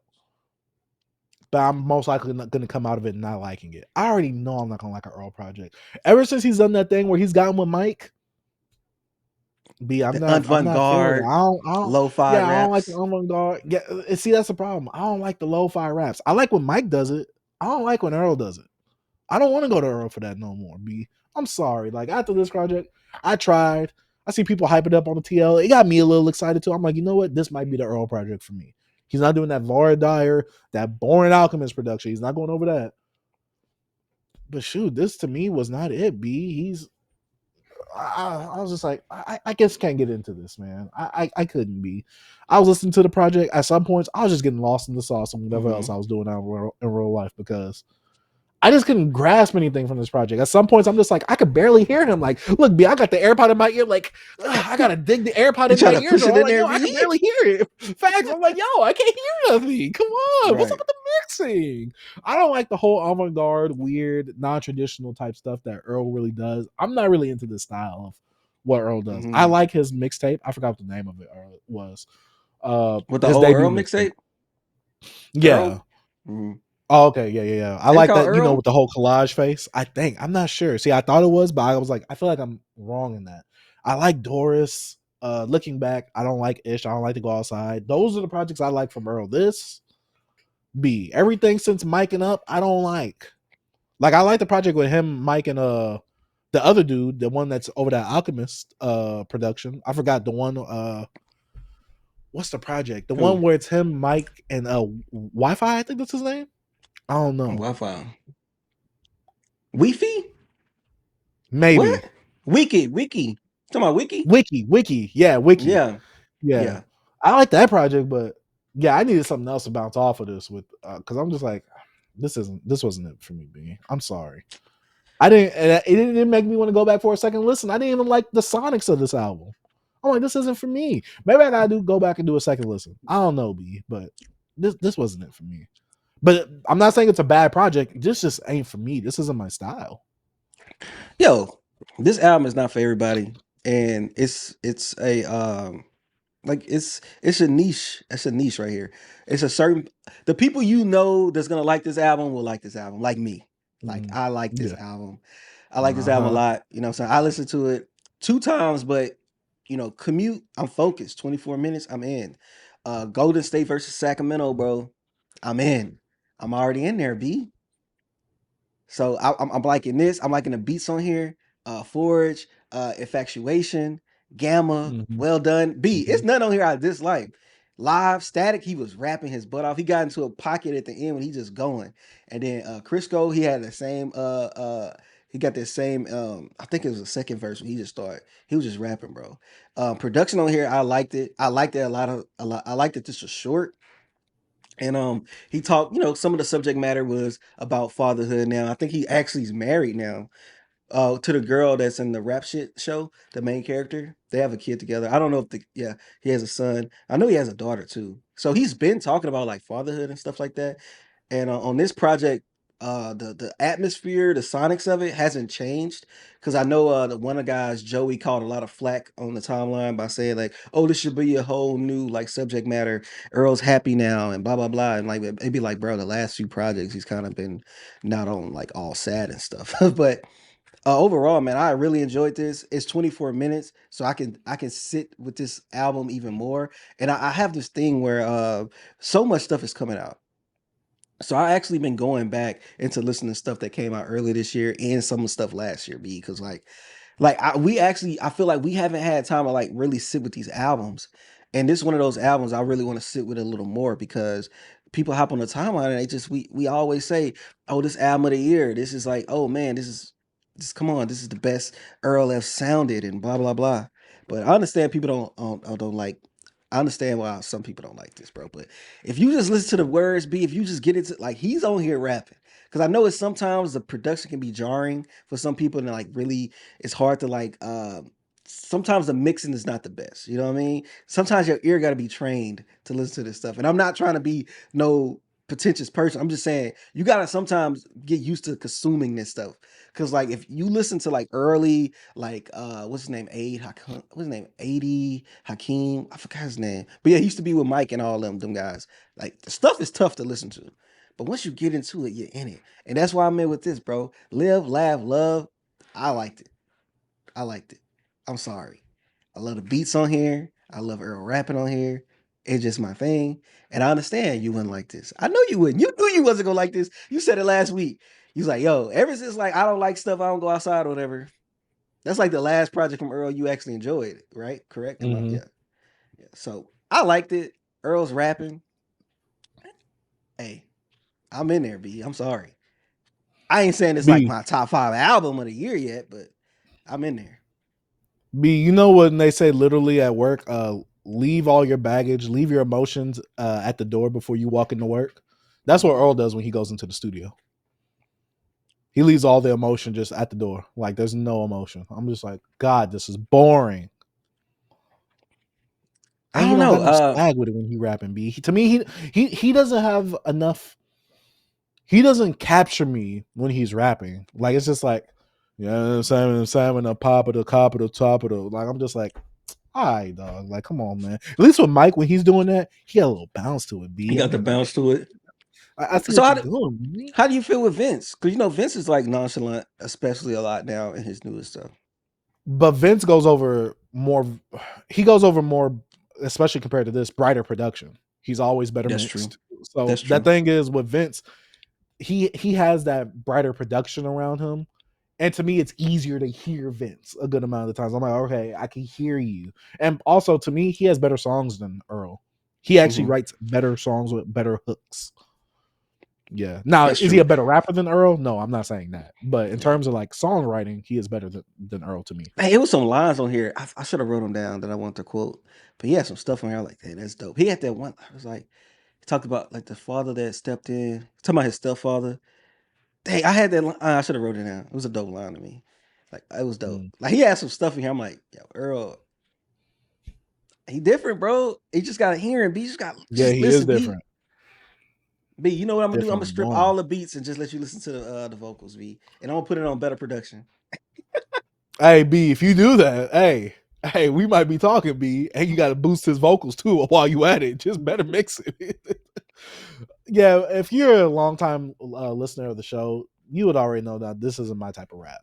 The only person that gets me in with this type of rap is Mike. But he has, to me, he has more. He has more interesting and better production to Yeah, me Mike is between more all of bouncy, these. bro, and how he rap as well. He bring you in. He used to Yeah, didn't be so too much like that back in the day. yeah, and I probably wouldn't have liked that either. So yeah, to me, Earl, to me, he's just gotten boring ever since this whole little monotone phase he's been going through. And I'm just like, I don't know, B. I thought with the whole live, love, laugh thing, I thought he was gonna put a little more energy into the rapping. He didn't. I was disappointed. But I'm disappointed because I didn't get that. But I'm not making that a knock on the project because I just find that boring in general. So Mm-hmm. B, have you been liking the recent run that Earl's been on with this? Do you like his newer stuff more or his older stuff more? As a longtime Earl fan. I will say I enjoy his older stuff more because yes, I feel like the production was better, and when it comes to like actually hearing Earl, I probably enjoyed those projects more, especially I Don't Go Outside. It's like probably one of my favorite Earl projects, but I enjoy his first run more than his second leg of his career. Even though I enjoy the second leg of his career, I believe that he's more mature, and I feel like it, it's hard for him to display his skill for for everyone to understand it because the production and how the way he delivers now is a little different. But rapping wise, I think that he's better now, but how he's presenting it is not. So I prefer the first leg of his career better. I agree with you on him rapping better Yeah. now than Hmm. previously.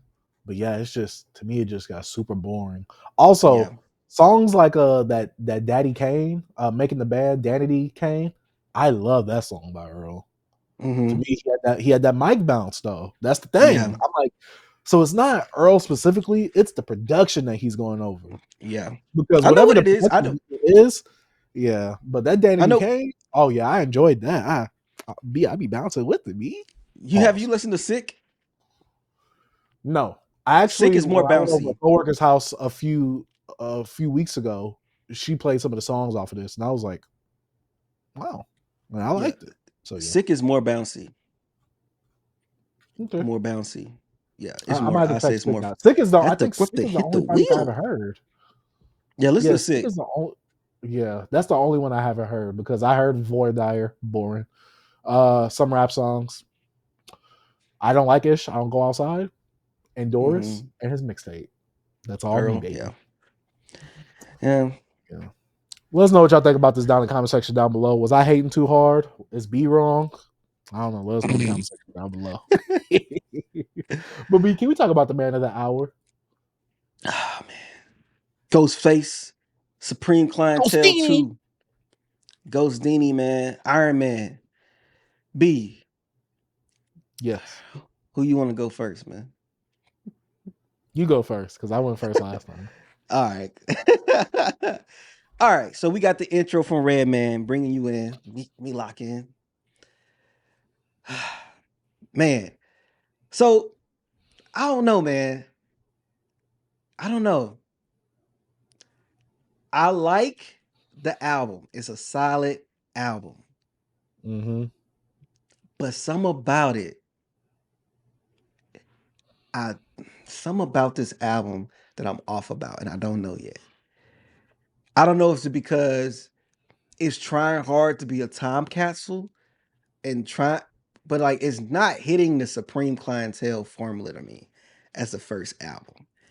And I know there's five. It's supposedly 5 songs on this album that was recorded during the Supreme Clientele's sessions. I have a hard time finding out which one, but I'm gonna start off with the things I love. Ghostface voice sounded really good on this project. It gave me old Ghost.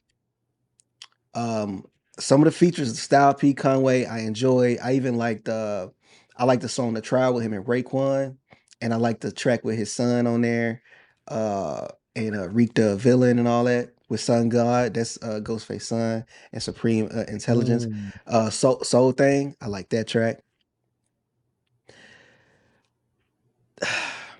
That's all I really gotta say. I really like, to be honest with you, and I like the pause skit. But when Mm-hmm. it comes to these songs, they're short songs. They're not hitting me impactfully. Ghost sounding good, but to me the raps mean like Supreme Clientele, he's just rabbity dabbity, wabbity dabbity rapping, and it sounds amazing over Mm-hmm. dope production. But the beats didn't bring me into this one. Mm-hmm. Like I said, it's a solid project. It's like the songs are cool, they're good, but it's like I don't know if I need more time with this, but it's not clicking with me. This album's not clicking Mm-hmm. with me. I want to like this album more, and I just got to be honest on how I'm feeling it, and I'm not feeling it like that. I didn't really care for the track with him and Method Man. Uh, You My Friend. You my friend, right? Oh, And yeah. I don't know. I kind of like the beat. But like, I don't know, B. This album I'm like, it's a good album because I feel like these songs are too like safe, they too average to me. It's just too it's nothing on here that's just like blowing me away. Like it's not 5 tracks on here. I'm like, yo, this is crazy. I don't think this should have been called Supreme Clientele 2. I think he should have switched that. And I think he needed RZA a part of this. Because I don't know if RZA had any production on this. Because I don't know, man. I say it's a solid album. It's not clicking for me, but it's nothing on here that's got me like, hey, yo, this album's dope. This is it's not doing it for me, bro. And yes, the name will bring more expectation, more anticipation, more standards. And yes, I'm putting it on that. This album it's a solid album, but it's as the Supreme Clientele name, it's just not doing it for me, B. And I can't believe I'm saying this about a Ghostface album. It should have been named something else. Especially when it got into the mid from when it goes to like, oh, we gonna take it back, Staten Island, like in that little phase, and he gets into Rap Kingpin and all that and beatbox. I was like, I ain't in this, bro. Break beats, I went into. I don't know, man. I don't know. Am I tripping, B? This album just didn't do what I wanted to do, bro. B. And I wish It's time we have a conversation, B. Let's have it, man. B, I'm not gonna lie to you. Mm-hmm. This was my favorite album that dropped this week. But for many different reasons, besides it being Supreme Clientele 2. B, you was cooking on what you was talking about. Mm-hmm. Ghost sounds good on here. We were the few channels that reviewed Set the Tone last year. Yeah. And I'm like, all right, he got to set the tone. He did set the tone because he was pretty tone on that project. And I'm not really into that Ghostface where he's talking about the ladies and all that. I like the bang bang shoot him up. I'm the tough guy Ghost. I like that Ghost. Let me reminisce about my hood days Ghost. That's me. And we was talking about this that you even told me, B, you said, B, it's not gonna be bad because Ghost, you like the rapping stuff from Set the Tone. So he'll most likely bring it over. I'm like, you know what, B, you gotta set my expectations right. He right on this. He never wrong. Mm-hmm. So we got the name Supreme Clientele 2. The first single was Rap Kingpin. Some people were iffy on it. Some people liked it. To me, in the context of the album, I liked it. And I didn't hear this. I didn't hear the single, but I could imagine if I heard this outside of the album, I would have been like, because I heard it out loud off my phone speaker, but I didn't listen to it with the headphones, so I didn't know he was sampling a song off of the OG Supreme Clientele. Why is Ghostface listening? But yeah, Mighty Healthy, right? Going into this project, I already knew that was going to be a problem calling it Supreme Clientele 2. And so the one thing with this whole little run that Nas has been doing with Mass Appeal and all these projects, and how do I best phrase this? The same way I feel about this album is the same way I feel about the Raekwon album. Like, I feel like these were very similar beats and a very similar album to that Raekwon album, where it's like, this isn't naturally an album in these rappers' veins, but they still sound good rapping. You get what I'm saying? And the best thing I could call Supreme Clientele 2 was that it was a fun album. To me, it was fun. It was fun. Now, was it the best technical rapping ever? Was it the best rapping I've ever heard Ghost? No. Does this put respect on the name Supreme Clientele 2, Supreme Clientele as a franchise now? Since it's a franchise, since there's a 2 now? No. Supreme Clientele 1 is the best Ghostface album. I know some people could probably put Iron Man in there. To me, Supreme Clientele. B, I went back after this. I heard 1. I'm like, there is no song like this or Nutmeg on this album. And I told you, B, I feel like there's going to be something missing on this album because RZA is not going to be a part of this. And you feel that with this project right here. I wish it would have named like Supreme Clientele 2. You would have gave me stuff in a similar vein to Supreme Clientele. Now, there are things that are very reminiscent of it.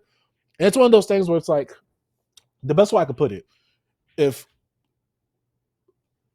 Supreme Clientele 1, if Goku is Super Saiyan, on this album right here, Supreme Clientele 2, Goku is older and he's trying to go Super Saiyan, but he just can't. You can see the glimpses and moments of him trying to channel that Supreme Clientele bad, but it's like, you're not fully hitting it right there. Pause with the pause. but he's not fully going all the way there with that Supreme Clientele bag. And I felt the moments. I'm like, he's about to hit it. He's about to hit it. And it's like he fatigued himself. I'm like, F. I'm like, you almost had it. You almost had me in there. And like I said, to me, go ahead, B. Go ahead. Oh no, you can, if you have to start now, keep going. I got it in my head. Keep going. Okay, cool. Like I said, to me, this and that Raekwon album, The Emperor's New Clothes, to me, they fall in that similar range where it's like it's more mainstream, it's more accessible sounding sounds from these two legacy artists from the Wu-Tang. But honestly, these albums could have been interchangeable because to me, these albums ain't really different. In fact, there's only one Raekwon feature. It's on the Trial song. I'm glad to have heard GZA, but I wish I would have heard him on an actual posse cut because the Trial, I saw that. I saw GZA was featured on there. I got so hyped. I was like, ooh. But it is a whole song about them going to trial. I'm like, I like this. And this is why I'm talking about that fun factor in this album. That track was fun, but you got GZA on the song. Like, GZA is arguably one of the best rappers out of the Wu-Tang. I wanted to hear him spit something lyrically vicious on this album. I thought that was the posse cut. And it technically kind of is, but it's like a storytelling track. So I'm like, and then you had him explaining the whole thing. I'm like, Raekwon was a wasted feature on here as well on that song. I'm like, it's like I can't be mad because these guys are older. They have cemented their legacies. They can do what they want. They can have fun. They could do that now. They ain't gotta prove themselves anymore.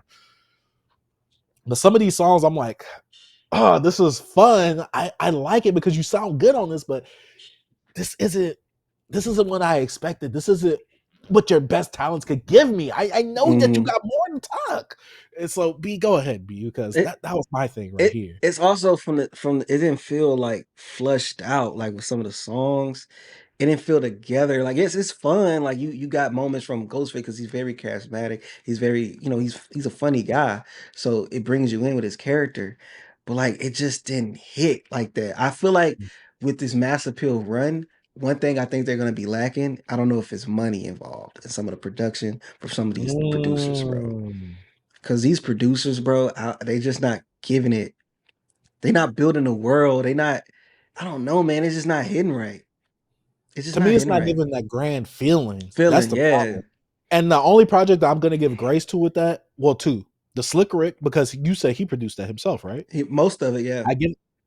I give that one grace, and I give the Rome Streets a Conductor because to me that felt like it's supposed to be in that vein of what it was. Yeah, but that's not a part of the legendary pack. I'm talking about the legendary run they own now with the Slick Rick, Raekwon, Ghostface, and then they got because Conductor and Royce. I said Royce, Rome in their own little. But yeah, that's why I'm from this Ames. In the Nas verse, bro, that the Love Me More anymore. I ain't even care for it, B. I ain't care for it. Like I'm saying, that was my favorite song on the project. But this is what I'm saying. Like these songs are just so average to me. It's just so middle range. Like out of all the Nas verses this year, the Raekwon verse is the best in my opinion. Oh, that on Murder. Oh, he killed that B. This verse not bad, but it still feels like a And that's what this album's giving me, man. Like I said, it's a solid album. It's fun, but it's not an album that like I might have to spend more time with it. That's why I'm like, do I have to spend more time with this album? It's 49 minutes, but it seems longer. It seems way longer than 49 minutes. Because of 22 tracks, B. In the skits, I feel like some of the skits could have been set short. Like I love the Paul skit, but it's some skits I'm like, the Lenny Green. I know you want to get into your smooth stuff, but I don't know, man. It didn't give me what I wanted from this project B. I just wanted a little more. I wanted to feel like it's a little bit of money behind this and some not passion, but what you call it? Some love, I guess. It didn't feel like love was there like that for me. It didn't feel like that. And I feel like, am I wrong? Is any RZA production on here anywhere? I didn't hear RZA. I'm gonna look it up, but I don't think so because nothing felt like RZA on this project right here. Literally, the only thing Supreme Clientele about this project is the name of the album. That's literally it. Yeah, like I said, there's that points where he's trying to channel it, B, but he ain't going all the way there. Yeah, bro. I don't know. Yeah, I don't see any RZA production on here, B. Yeah, I don't think RZA produced anything on here. I don't know, bro. It just didn't put me in that world. Like it's fun moments. I agree with that, and even with the whole cover art, remind you of like Looney Tunes and stuff like that. But I don't know, man. I wanted more from this project, and I just feel like some of these songs was just not fleshed out well. And I know they was short, and you could have. It'd probably been best if you just, you know, packaged this a little like, you know, 13 tracks. Give us the most solid piece of work on here, but everything else just seemed kind of phoned in, and I hate to say it, but Ghost did sound really good, but some of this production just didn't do it for me. And I'm really, it's just solid. It's average at best, bro. And that's just how I feel about it. And I listened to it again this morning, B, and I was trying. I'm like, it's not clicking for me. I don't really care for this, bro. I'm sorry, bro. So, B, would you give it any grace if you know that Ghostface produced some of these songs? I seen that he produced. I saw he composed some of. No, I didn't know. that shows you a lack of money. Yeah. What? That boy I want to say, DIYing. He DIYing. B. yeah, there. I hate to say it like this, B, because I echo a lot of your sentiments. The quality, especially in terms of like having Supreme Clientele 1, and see that's the problem with the name. Yes, you're trying to bring other people in, but this shouldn't have been called like Supreme Clientele 2.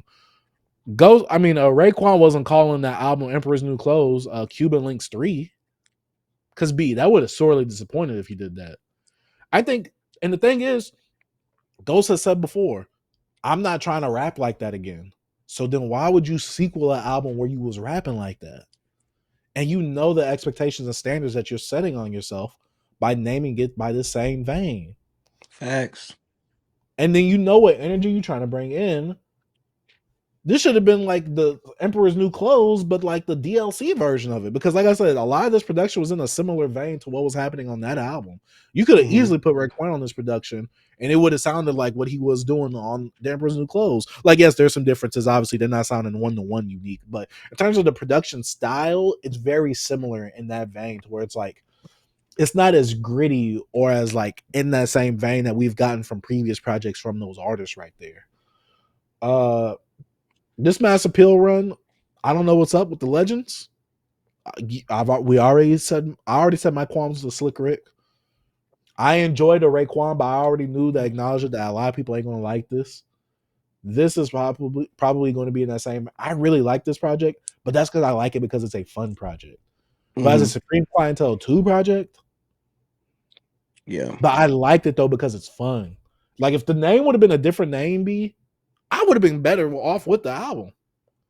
That's what I'm saying. Like I enjoy this one more than the Raekwon one, but just for it to be in Supreme Clientele, that makes it just, a high standard on it. So I'm like, bro, this is average, bro. This is a solid album. I feel like if you're trying to follow up to one of your classic albums from a hip hop classic in general, you got to come with more. It got to be some more money involved in this. It got to be better sequencing. Like I know he was trying with some of this stuff, but it's like it just wasn't. It wasn't there for me, especially production. The production really held it back for me a lot.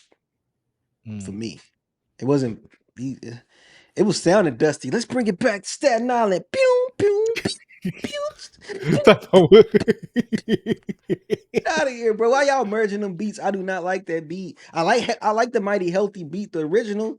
Shake that body, that body. But like, oh yeah, nah, man. Yeah, this was disappointing in the Supreme Clientele 2 family, but like I keep saying, to me, fun album. It's just that name that's attached to it. That's the problem with me. Yeah. Because it's a solid album. It's just that name. But yeah, I had fun with this project. There were some things that was obviously disappointing to me. But that Supreme Clientele 2 name, that's a different That's a big we was hyped for bro. this. You putting too much expectations on it, my dude. Yeah. But yeah. Yeah, man. I'm sorry, That's bro. about it for our opinions and our thoughts on Supreme Clientele 2. If y'all want to see us talk and glaze an album, go watch our Supreme Clientele 1 review. Yeah. I'm about to say, we said nothing disrespectful on that album besides Right. me and RZA's rapping because I hate Abu Dhabi. Oh, get that ish out of here, RZA. But besides that, nutmeg and one. Oh my God, what are we doing? What? Man, come Yeah, there was on. no type of let me see, B.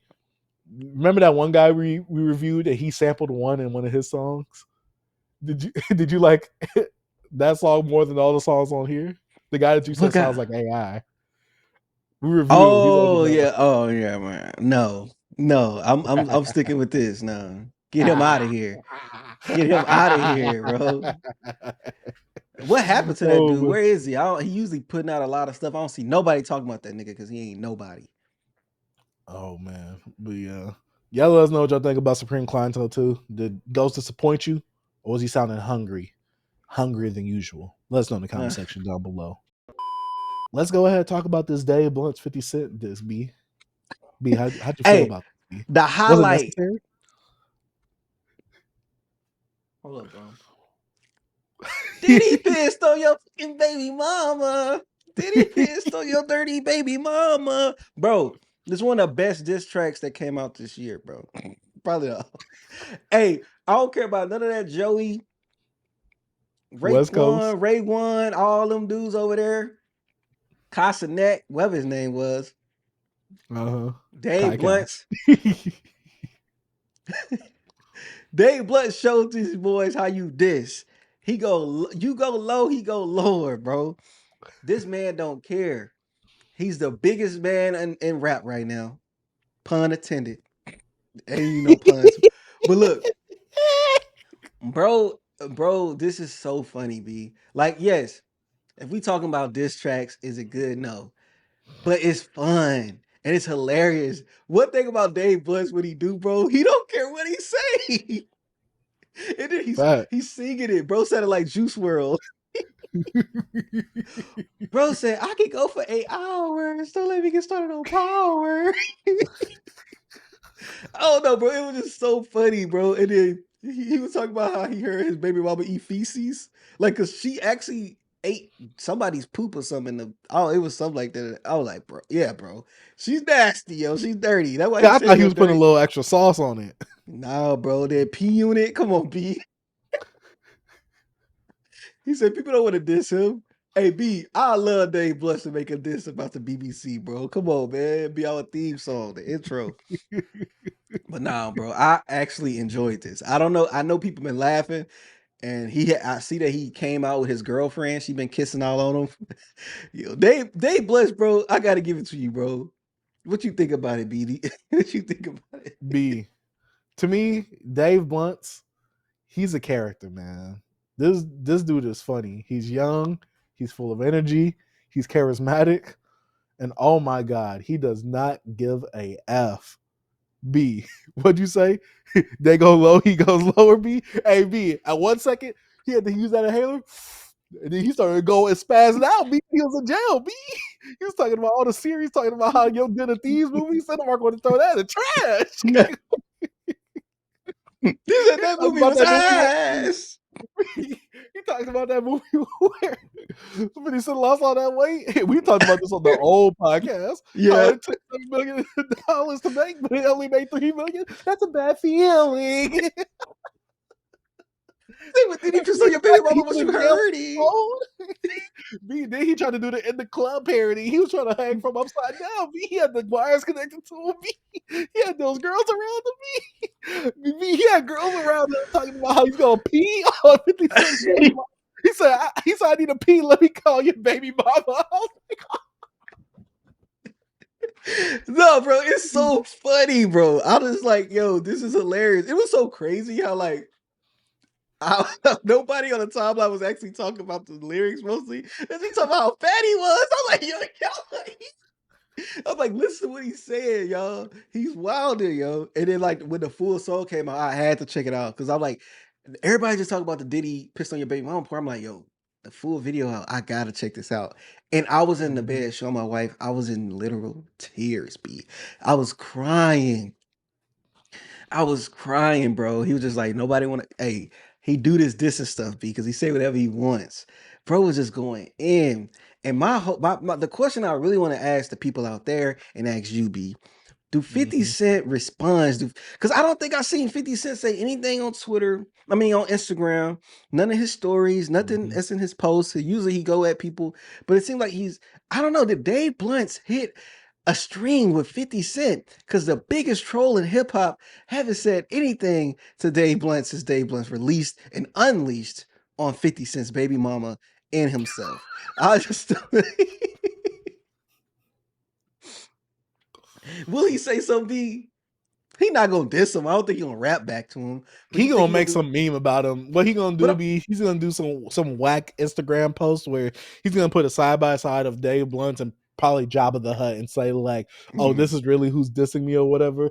B, he really can't say anything about this though because Dave Blunt's got in the booth. He was 50 Cent was just talking about Rick Ross. He was just making fun of him a few days ago, talking about how his girlfriend doesn't want to kiss him on the stage or whatever. 50 Cent. It's like, look, like Dave Blunt said, look, you saw what I did to Snoop Dogg. You saw what I did to Can. Look what I'm about to do to 50. You put 50 in that pack. Bro, he hit 50. Hey, 50. He said, "Was you hurting?" Like, I'm trying to figure out, bro. Will 50 say something back to Dave, man? Because it's like I went to 50 Instagram, bro. Nothing. No post about Dave Blunts. No, nothing. His Instagram story is just clear. He ain't posting nothing on Instagram. And it's been the tape. I said the tape. The disc been like snipping it out. Crazy. Yeah, it's been snipping it out for like since early last week. Like we've been seeing that clip of the video, that's the teaser. It's like I don't know, maybe he said something in that time frame, but I didn't see nothing of people posting or seeing that 50 Cent like made a joke or anything. But I don't know, man. I think Dave Blunts might struck a chord, bro. You know what I'm saying? I think he hit him because, like, bro, hey B, you beef Dave with Blunt is anti-old head. He is super anti-old head. He be going in because it's so crazy, right? You know how 50 got the beef with Diddy, and then you find out, his baby mom had history with Diddy, and Diddy pissed on her. Like what could you say coming back from that? You know what I'm saying? I don't know. So look, Dave Blunts, bro. I said my stuff about you, bro, but I ain't gonna lie, man. You a gem.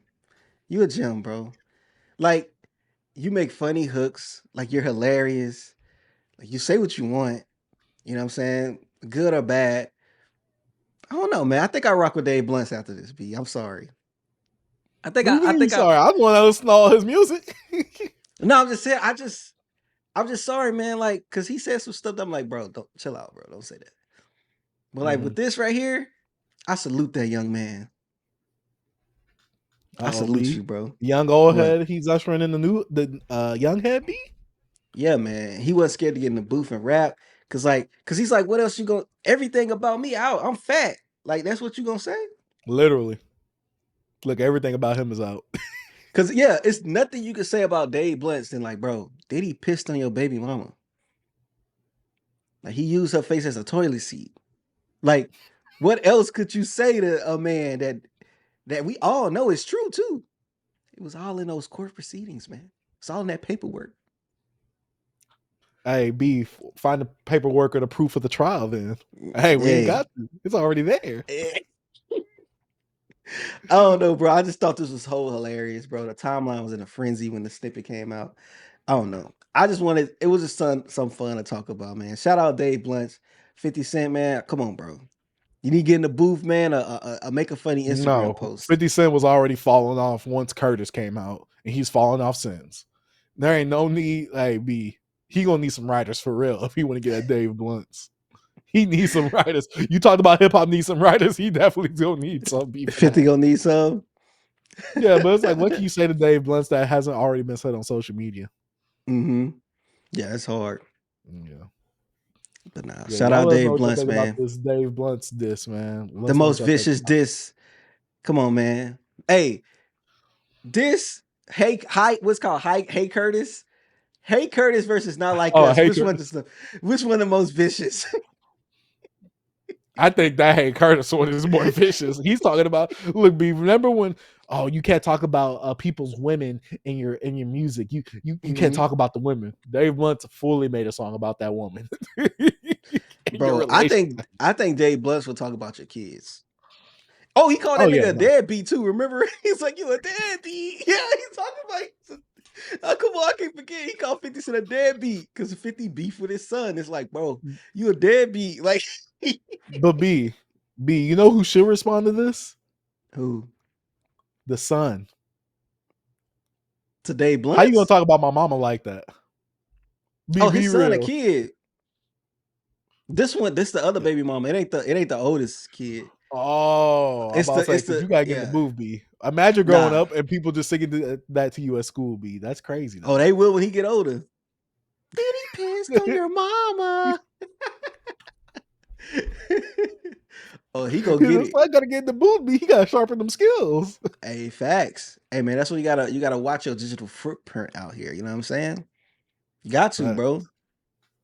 Shoot. Yeah, I agree. Shout out Dave Blunts, man. Salute. But B, I gotta ask you a question. What is it, hip man? hop missing right now? Whew, man, I think I was thinking about this, man. It was like I feel like when my situation, my problems with hip hop right now, and it's more of the discourse we're having. You know, a lot of stuff is surrounding Drake, Kendrick, you know, post beef. And like my thing is I feel like we need to focus more on the music because that goes into like the sales we're having from these artists. Our mainstream artists don't seem like they're like performing the way that hip hop was performing in the past. And when you look at it, I talked about this. About how it feels like hip hop don't seem like it's most dominant right now because I feel like we don't have like younger artists that's out here having radio hits, topping the charts anymore. I feel like we're focusing on the wrong thing. Well, we know that discourse, conversations about the drama thrives on YouTube and social media, but I feel like we should direct some of this energy to some of the newer artists and some artists that's out here making good music in another way. And we just show that by listening as well. Because for some artists like Chance the Rapper being on the verge of selling 22,000, I know it's a return, but it's like, bro, like last what 6 years ago, he 110. You know what I'm saying? Jid, how I feel about that album? I believe it should have sold more than 34,000 if you see the hoopla. We're missing a moment where we actually behind the music. We had a moment with Clips. Clips sold really well, but we also got to know a lot of the other artists didn't do what Clips did when it comes to all the bundles and stuff. And I'm not trying to slight the bundles, but it helps. Tyler Creator, they get those vinyl out before the album, like they ship it. You know what I'm saying? They trying to get that stuff to count. And it don't be complete. Yeah, don't be complete if they have a whole nother track or something on there. You know what I'm saying? Or sometimes you might don't have a featured art on there because they was trying to put that out and get those sales. I just think we are missing the genuine conversations we used to have on social media. Not saying we never talked about drama because drama always king, but I just remember being in hip hop spaces 10 to 11 years ago, even on YouTube with Dead in Hip Hop and even the company man, and it was much more, not much more, but more. They actually talked about reviewing albums. I feel like we don't have many reviewers out there. We have more reactors. We have a lot of people reacting to music. Oh, my first listen. I feel like most of the people go for like people's instant reaction to something, and I think that we're missing. We missing just to live with albums, to actually just talk about them. Like even with us, B, we'll listen to an album, we got to come on here and review it because how time moves. It moves. You know what I'm saying? I love to like sit with an album for a week and come and discuss it. You know what I'm saying? But we know how it works. You know what I'm saying? Like you got to be up to date. And I feel like we just ain't having time in the world. You know, music not the only thing that's missing it. But I don't know. I feel like a lot of these artists not being able to just focus on putting out good music, good sounds, good songwriting. B, where the hits at, B? Where the song of the summer? We had no song of the summer this year. Where's the song of Not the at all. summer? What you think hip hop missing, B? I named off a few things in my rant, but my little thing, but The main thing I think it's missing is the personalities. mm. The personalities, the quality drops. B, back then, and I don't want to sound like this old head, but I gotta be the old head, B. That blog era was something special, B. That was the last biggest moment probably in hip hop because it set the precedent for what was to come now. Think about it, B. Kind of like how Spotify does. When there was a new mixtape beat, there was a countdown for it. There was a big banner of it on live mixtapes. You could either play it on live mixtapes, you could download it, put it in your phone. It wasn't the most mainstream thing ever because it was a mixtape, but it was an event that we all was tuned in for. And we kind of do that now. But because there are now so many artists, so many little named artists, so many artists that don't do interviews, so many artists that don't have personalities. Think about it like this, B. I know we always say all the time, we don't have a Drake, Kendrick, or J. Cole of this generation. We don't have a Wale of this generation. We don't have a Big Sean of this generation. We don't have a Wiz Khalifa of this generation, B. These guys were making hit records that were on the radio, B. And guess what? All three of those guys, they were all different and unique from each other. None of them made the same songs compared to each other. They might have featured on one of each other's songs, but none of them made the same music. Nowadays, it's like everybody is like in the same pocket, in the same lane. Everybody's just hip hop. That's all it is. There are no more subgenres like that except for the rage thing, but all of them sound similar. What if I give you Little Baby, Gunna, Young Thug as being that Big Sean, that Wale, that who else you named? Wale, Big Wiz Sean, Khalifa. Wiz Khalifa. Let's say if I say they that mid tier artists now that puts out the hits, but they albums probably don't sit well. Well, Wale's did, but you know what I mean? Like that mid tier. What'd you think about that? The problem with it is that they're the A tier artists, B. Of this generation, they're the A tiers. Because think That about is it. true. Who's outselling? Who's besides Young Thug out of that whole bunch? Because Young Thug is like, put 21 Savage up in there. Yeah. They're the A tiers, B. Because Young Thug came out during the blog era anyway. But they're the A tiers. These are the big guys. The Rap Caviars. They drop something, it's instantly the first song on Rap Caviar. Anybody from Atlanta dropping anything, they the first song on Rap Caviar that same day. Yeah. And but the worst part is Gunna out of those are the only ones with the hits. Like, yes, they'll have the radio songs, but Gunna is the only one with the hit. And those hits don't last long because now look at how the people are turning on Gunna. Yeah. Look at Lil Baby's Wham. One of the best selling albums this year, hip hop wise. Ain't nobody talking about that album, B. I hear that song with him and Future and Young Thug on the radio here and there. But B, ain't nobody talking about that album. I thought we all collectively agreed that Lil Baby was washed. He was mid. What happened to that? Yeah. Now the people are turning on Gunna, but he debuted number 3 on his album last week or 2 weeks ago. B, we don't have, but also B, they're all from Atlanta. They all make the same style of music, basically. It's all trap influenced. Like I said, with that Big Sean, that Wale, that Wiz Khalifa. Because we're not gonna do Drake, Kendrick, and Cole because I don't think we'll ever have that ever again in hip hop. It's just not. We're not gonna have that ever again at the looks of things. Big Sean, Wale, and Wiz Khalifa. Shoot, you can even throw a Chance up in there if you want to, or Travis Scott. Even though Playboi Carti is the closest thing to Travis Scott, the way he's been rising so far.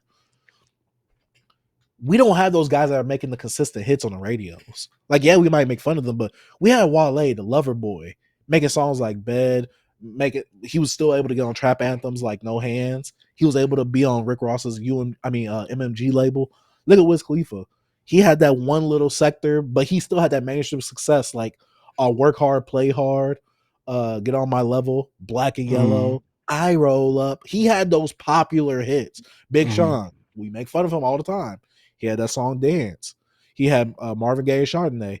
I'm gonna put this drink up like it's my last. Yeah, and he had more on the other albums he put out after that first album because those like first album cuts. Facts. I Don't F With You. He had that. He had Blessings. He had all that, B. The joint with him and We Chris don't have Brown. art. I ain't Exactly. with them. Oh, yeah. I Play No Games. Yeah. Facts. B. That era is long and gone. It's over. Do A you lot of think these artists are popular on social media and on the internet, not in real life. Because B, that Jid album came out, we talked about it.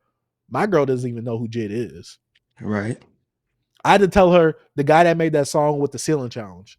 That's how I had to refer to him as. Mm-hmm. These people are popular on social media. I think the oversaturation now, you know, like it's been oversaturated for the last, I say 20 years. What I say 20? I say 15. 15 years. But I feel like it's way more oversaturated now. Remember that one guy, I don't even know his song, but remember that song, Throw Baby. You remember that? Yeah, I don't even know his name. I feel like we're having too many of the, like I guess a little one hit wonder. It's like now it's that version of TikTok. Like I was in the car with my wife yesterday. We was driving to the store. She was playing some song. I was like, "What's this?" Some song I heard on TikTok. I'm like, "What's the artist?" I didn't look at the name of it, but it's like we're getting to a point now where like it's so many different platforms. It's so oversaturated that you got TikTok artists. So you got your traditional artists to take the different route into hip hop, and I feel like we no longer have that mid tier lane anymore. I feel like anybody now can be that superstar, that guy. Like, look how we looking at the streamers now, B. PlaqueBoyMax said he's starting a label. He had a freaking post on Twitter, went crazy. Quote tweets out the woo-ha. I just think we're missing.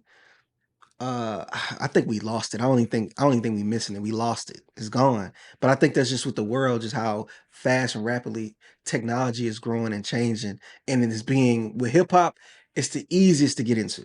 Sad to say it. It's easy. Get you a mic, some headphones, get a closet. Like And look up a type beat. look up a tight beat. So I just think it's just the entry into hip hop is just so easy now. And like I know I don't want to be too hard on the new and upcomers, the up and coming artists. And I'm really kind of against gatekeeping, but we do need some type of correction when it comes to music.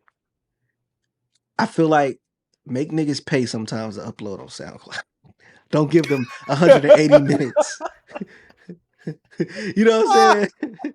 I feel like, because another thing I was thinking about with sales too that been boggling my mind, how much I don't understand streaming. Everybody has Spotify, everybody has Apple Music. From the looks of it, everybody's playing these albums. Why are these artists not selling as well? Am I tripping? I feel like niggas are selling low, like nobody's listening to this music. Only the big of the top are listening, are putting out music. But I feel like other artists like a Chance the Rapper, like I'm still mind boggled about Chance the Rapper, even though I know he's been gone, bro. He's been MIA. But if this would have happened, let's say Chance took a 6-year break in like 2012 and dropped in like 2018 or something, his numbers would be much better than now. What is going on with streaming? What the pure sales and the streaming is just not adding up to anything.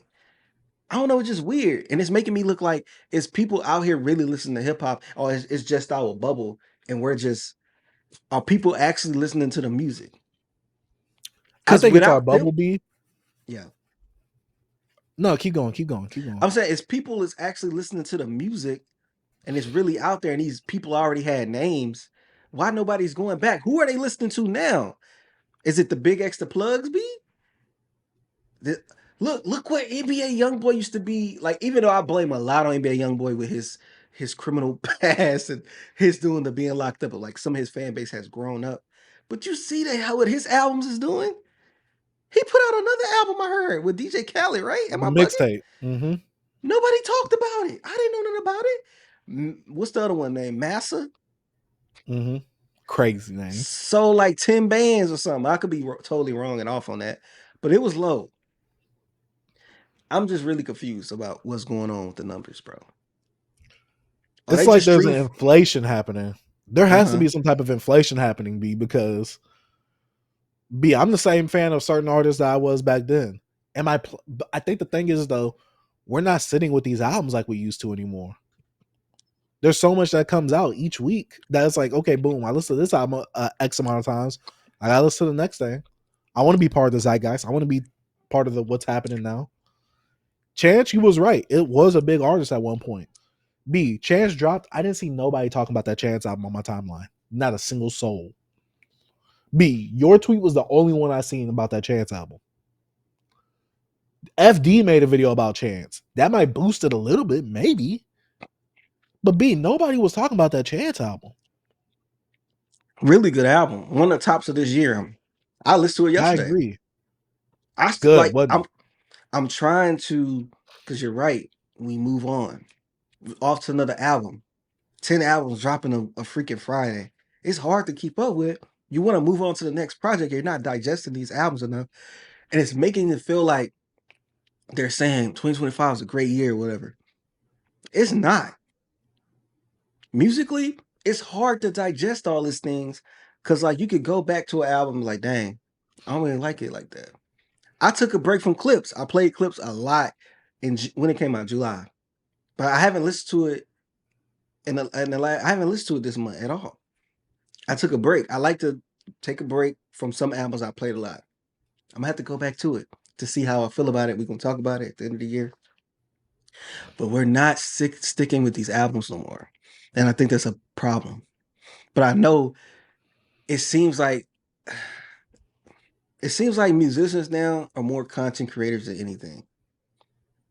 And I don't know if you feeling that way as well. We talked about it like, yes, you're producing content, but now you're content creating because you got artists putting out more music now, trying to put out more songs on albums now. Oh, I dropped an EP, but I'm dropping the EP has like 10 tracks on it, blah, blah, blah. But I'm dropping a whole nother project here. You got Lil Baby dropping supposedly 3 albums this year. Bodie James dropped every month, like maybe twice. The list goes on. It's more artists out here that's just dropping. I think the problem is B that there's way too many artists out here. There's not a selective few artists that we go to for certain things anymore. And I hate to say it like this, it's because there's somebody for everybody. That is the number one problem, B, because think about it like this. Besides people like Drake, when certain people dropped the album back then, because music didn't come out a lot, everybody had to go to that album. Also, back then, you had to buy the album to actually listen to it, unless you had someone who had the CD. There's way too many artists now. Everybody's stretched too thin. I can't listen to this, and I can't. B, how many albums did you see come out this week? And you was like, dang, I can't get to that because I got to get to this. So You got to too start. many. Hey, you got to start prioritizing. You got like, hey, yo, this person. I'm more interested in this person what this person is. But I like both people though. There's way too many artists out now, and the problem is, like I said, there's somebody for everybody. Everybody isn't connected to the same thing at the same time anymore, unless it's a mainstream drop. Unless it's a Lil Baby or a Gunna or something like that. So do we need a different correction from the record labels of like, I sometimes have label issues and the album don't drop. Do we need to have, because a lot of these people are signed under the same umbrella of the same labels. Should they actually like plan these releases better? Because I think it's hurting us a lot when it comes to retaining an album. When freaking 10 albums drop, 5 of them from the same freaking label. You know what I'm saying? And it's like, I feel like it's too much, bro. And yeah, you could say you don't have to listen to everything that day. You're right. You don't. But what if I like this album? I just want to listen to this album, but I have 5 other albums I want to get to, and I just totally forget about this album. And I sometimes albums get to a point where they get lost. They get lost, bro. Like the Fashawn album. I love that album when it came out. I haven't returned back to it, and I want to. I just haven't had. It's so much other albums, bro. It's so much. This is a problem. We need some correction. I think the problem is B, and I get it. It's a business for these labels. That's the main thing. They don't care about the art. Y'all gotta stop signing all these goddamn artists. Y'all gotta stop. They got one viral song. You can't sign them off to one viral song. That's what they doing, B. bro. Boss Man D-Lo and Ice Spice, their career should not have been as long as they've been. B. Those should have been one hit wonders, and that's it. B, I told you. I said this plenty of episodes ago. Social media erased the one hit wonder. We don't have that no more. The one hit wonder is in our face the most now. The person that should have had that one hit, Ice Spice shouldn't be as big as she was or is. She shouldn't be, B. That Bunch song, she got lucky. And guess what? People was able to see her. She's able to produce her own content, put out her own little snippets. You don't need the music video no more. That's why I brought up the Throw Baby song. What happened to the songs that come and they just go and we never hear about them? Like, bro, Ice Spice on freaking Starry commercials with Ben Affleck and Dunkin' Donuts. She was in a Spike Lee movie. Yeah, like what are you doing? She's doing that now. And then you got Jello Ball being freaking signed off a viral hit that we was making fun of. And then he put an album out and nobody freaking tweeted. We probably the only people that actually talked about the album on the whole World Wide Web. Yeah. I don't know. I just Finesse 2 times. He shouldn't have a space. You don't like Finesse 2 times? To me, he just comes off as a broke down Moneybagg Yo. Yeah. He literally is the exact same thing as Moneybagg Yo, basically. But for me, I'm just like, he had that one hit. After that, he hasn't really had a hit after that. But he got I've heard on the radio at least. I think the streets still like him. He doing his little shows. Sadly, I saw his actions on the timeline the other day. B, I was scarred. Yeah. But besides that, B, a lot of these artists, because of TikTok, TikTok, it inflated some careers, B. Yeah. It's time to bring them back to reality, B, because these careers should not have been careers. We gotta start charging. We gotta start charging. Ice Spice has 3 projects, B. 3. That's always going to be my number one go-to, B, because how does a career like that flourish like that, B? I don't know. Like we watched, like I feel like our record labels are not signing an artist, sit with them for like 8 months to a year, develop them. We got to see them develop in real time. And sometimes they just don't have the talent. One person that's really showing their development is Glorilla. She developing in real time with us, better on the stage, putting out songs, put out a decent album. I'm not a fan of Glorilla like that. I don't really care for her voice, but she has people out there that like her, right? I feel like a lot of these other artists, bro, especially the TikTok ones that's getting signed, bro, they just want to put out the viral song. Cause I remember earlier when we was doing the show, you used to you actually listening to a lot of TikTok dudes' albums and stuff like that. And like what you used to say about those albums, be like look at they all just sounded like there's no quality control on them. They're playing the game, they putting a whole bunch of songs out, hoping one sticks. Shoot, some of them try and create challenges for their songs. That way they know that they can get it buzzing somewhere. It's a nasty look. I don't know. I just think we're missing the feel of just. I think we're missing the talent and the care for the art. No one cares about making a song for the radio anymore. That's probably what pushed them back then. Ever since radio has basically been phased out, no one's been caring about making a song for the radio. You want to make a viral song, that way it goes crazy on TikTok. Even the Rage dudes, bro, they not making good songs. Like I listened to that one dude. That one guy, what's his name? He's a kid. I listened to it. He's like a Playboy Cardi clone. Nah, the other one. People was like, Che? "Oh, I love this." Che. That joint was horrible. It was noise. Was it a lot? I gotta hear it. I still haven't heard it. But you have to. I didn't like his previous project. I heard, bro, it was so much noise. Yeah, man. I think the game lacks originality.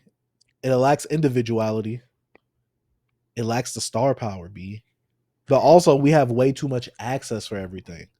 I think the one thing that in hindsight, I know we joked about it when it first came out. People in general.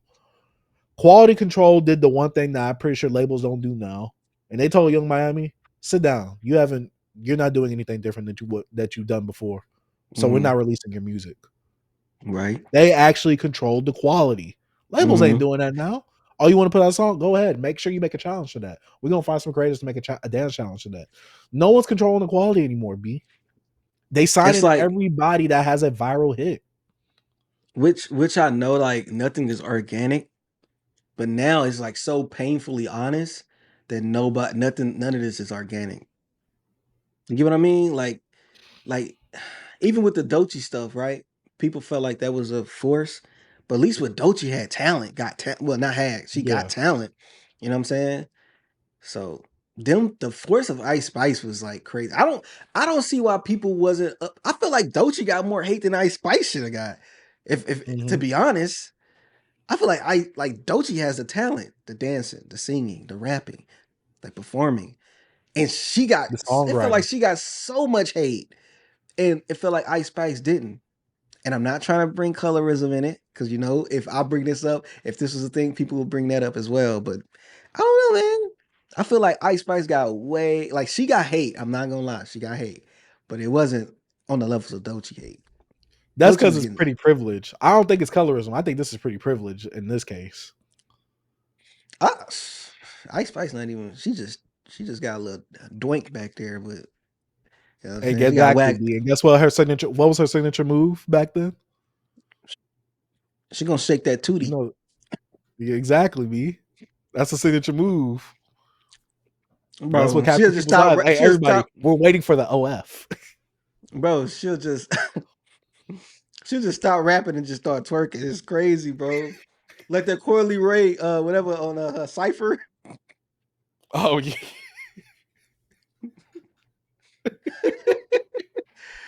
Oh man, BA man, we yapping right now, bro. We yapping. Yeah. I looked at the time. I was like, oh damn. let's go. Let's go ahead and reel it back Yeah, in, B. man. Yeah, we gonna Let's reel get it into the back end of the in, man. show. Hip hop is missing a lot right now. We need you guys to let us know what y'all think hip hop is missing right now in the comment section, man, because Mhm. we named a few things. Do you agree with us? Do you disagree with us? Are we making some good points? Let us know in the comment section down below. But it's time to wrap up the show, B, because we're missing on a lot in life right now. For Mhm. me, it's eating some Whataburger. For you, Yeah, you got daddy issues. yeah. And I'm hungry. I do got some catfish that I just fried Oh, up. B, come on, let's wrap it up, B. What's your closing statement for the show, B? My closing statement is always keep music creative, man. And Screwface John, man, my nigga, Oh my that god. song was horrible. And you trying to make the song a bigger thing. Nigga talk about this is not just for me.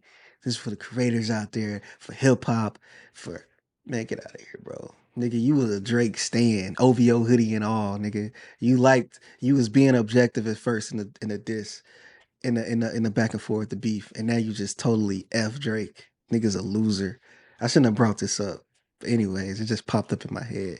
Nigga, you suck. I That's it, agree. B. For me, man, who do I want to tell to never pick up the mic again?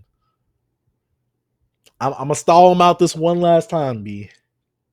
BigXthaPlug. I need you to. It's not even him. It's his fans. BigXthaPlug fans. I need you guys to listen to actual hip hop and not what's just on the radio. Not what's on. I need you to dive out of that Rap Caviar playlist and actually listen to something for once. I'm not trying to be the pretentious fan, B. I'm not trying to be the elitist, B. But B, they be acting like he's the best thing since sliced bread, and I just don't get it. I don't. I try to rep because he's from the city, B. Right? But B, I don't get the hype. I'm rooting for him because I want him to be successful. I just don't. BigXthaPlug fans, don't pick up a Twitter account again. Don't post, don't tweet nothing. I don't want to see y'all's opinion on my timeline. I don't. And that's been it for another episode of Beyond Beats and Culture, man. My name is Chase the Dark Stage. I'm T. Peace. Peace. Man, shout out to Beyond Beats and Culture.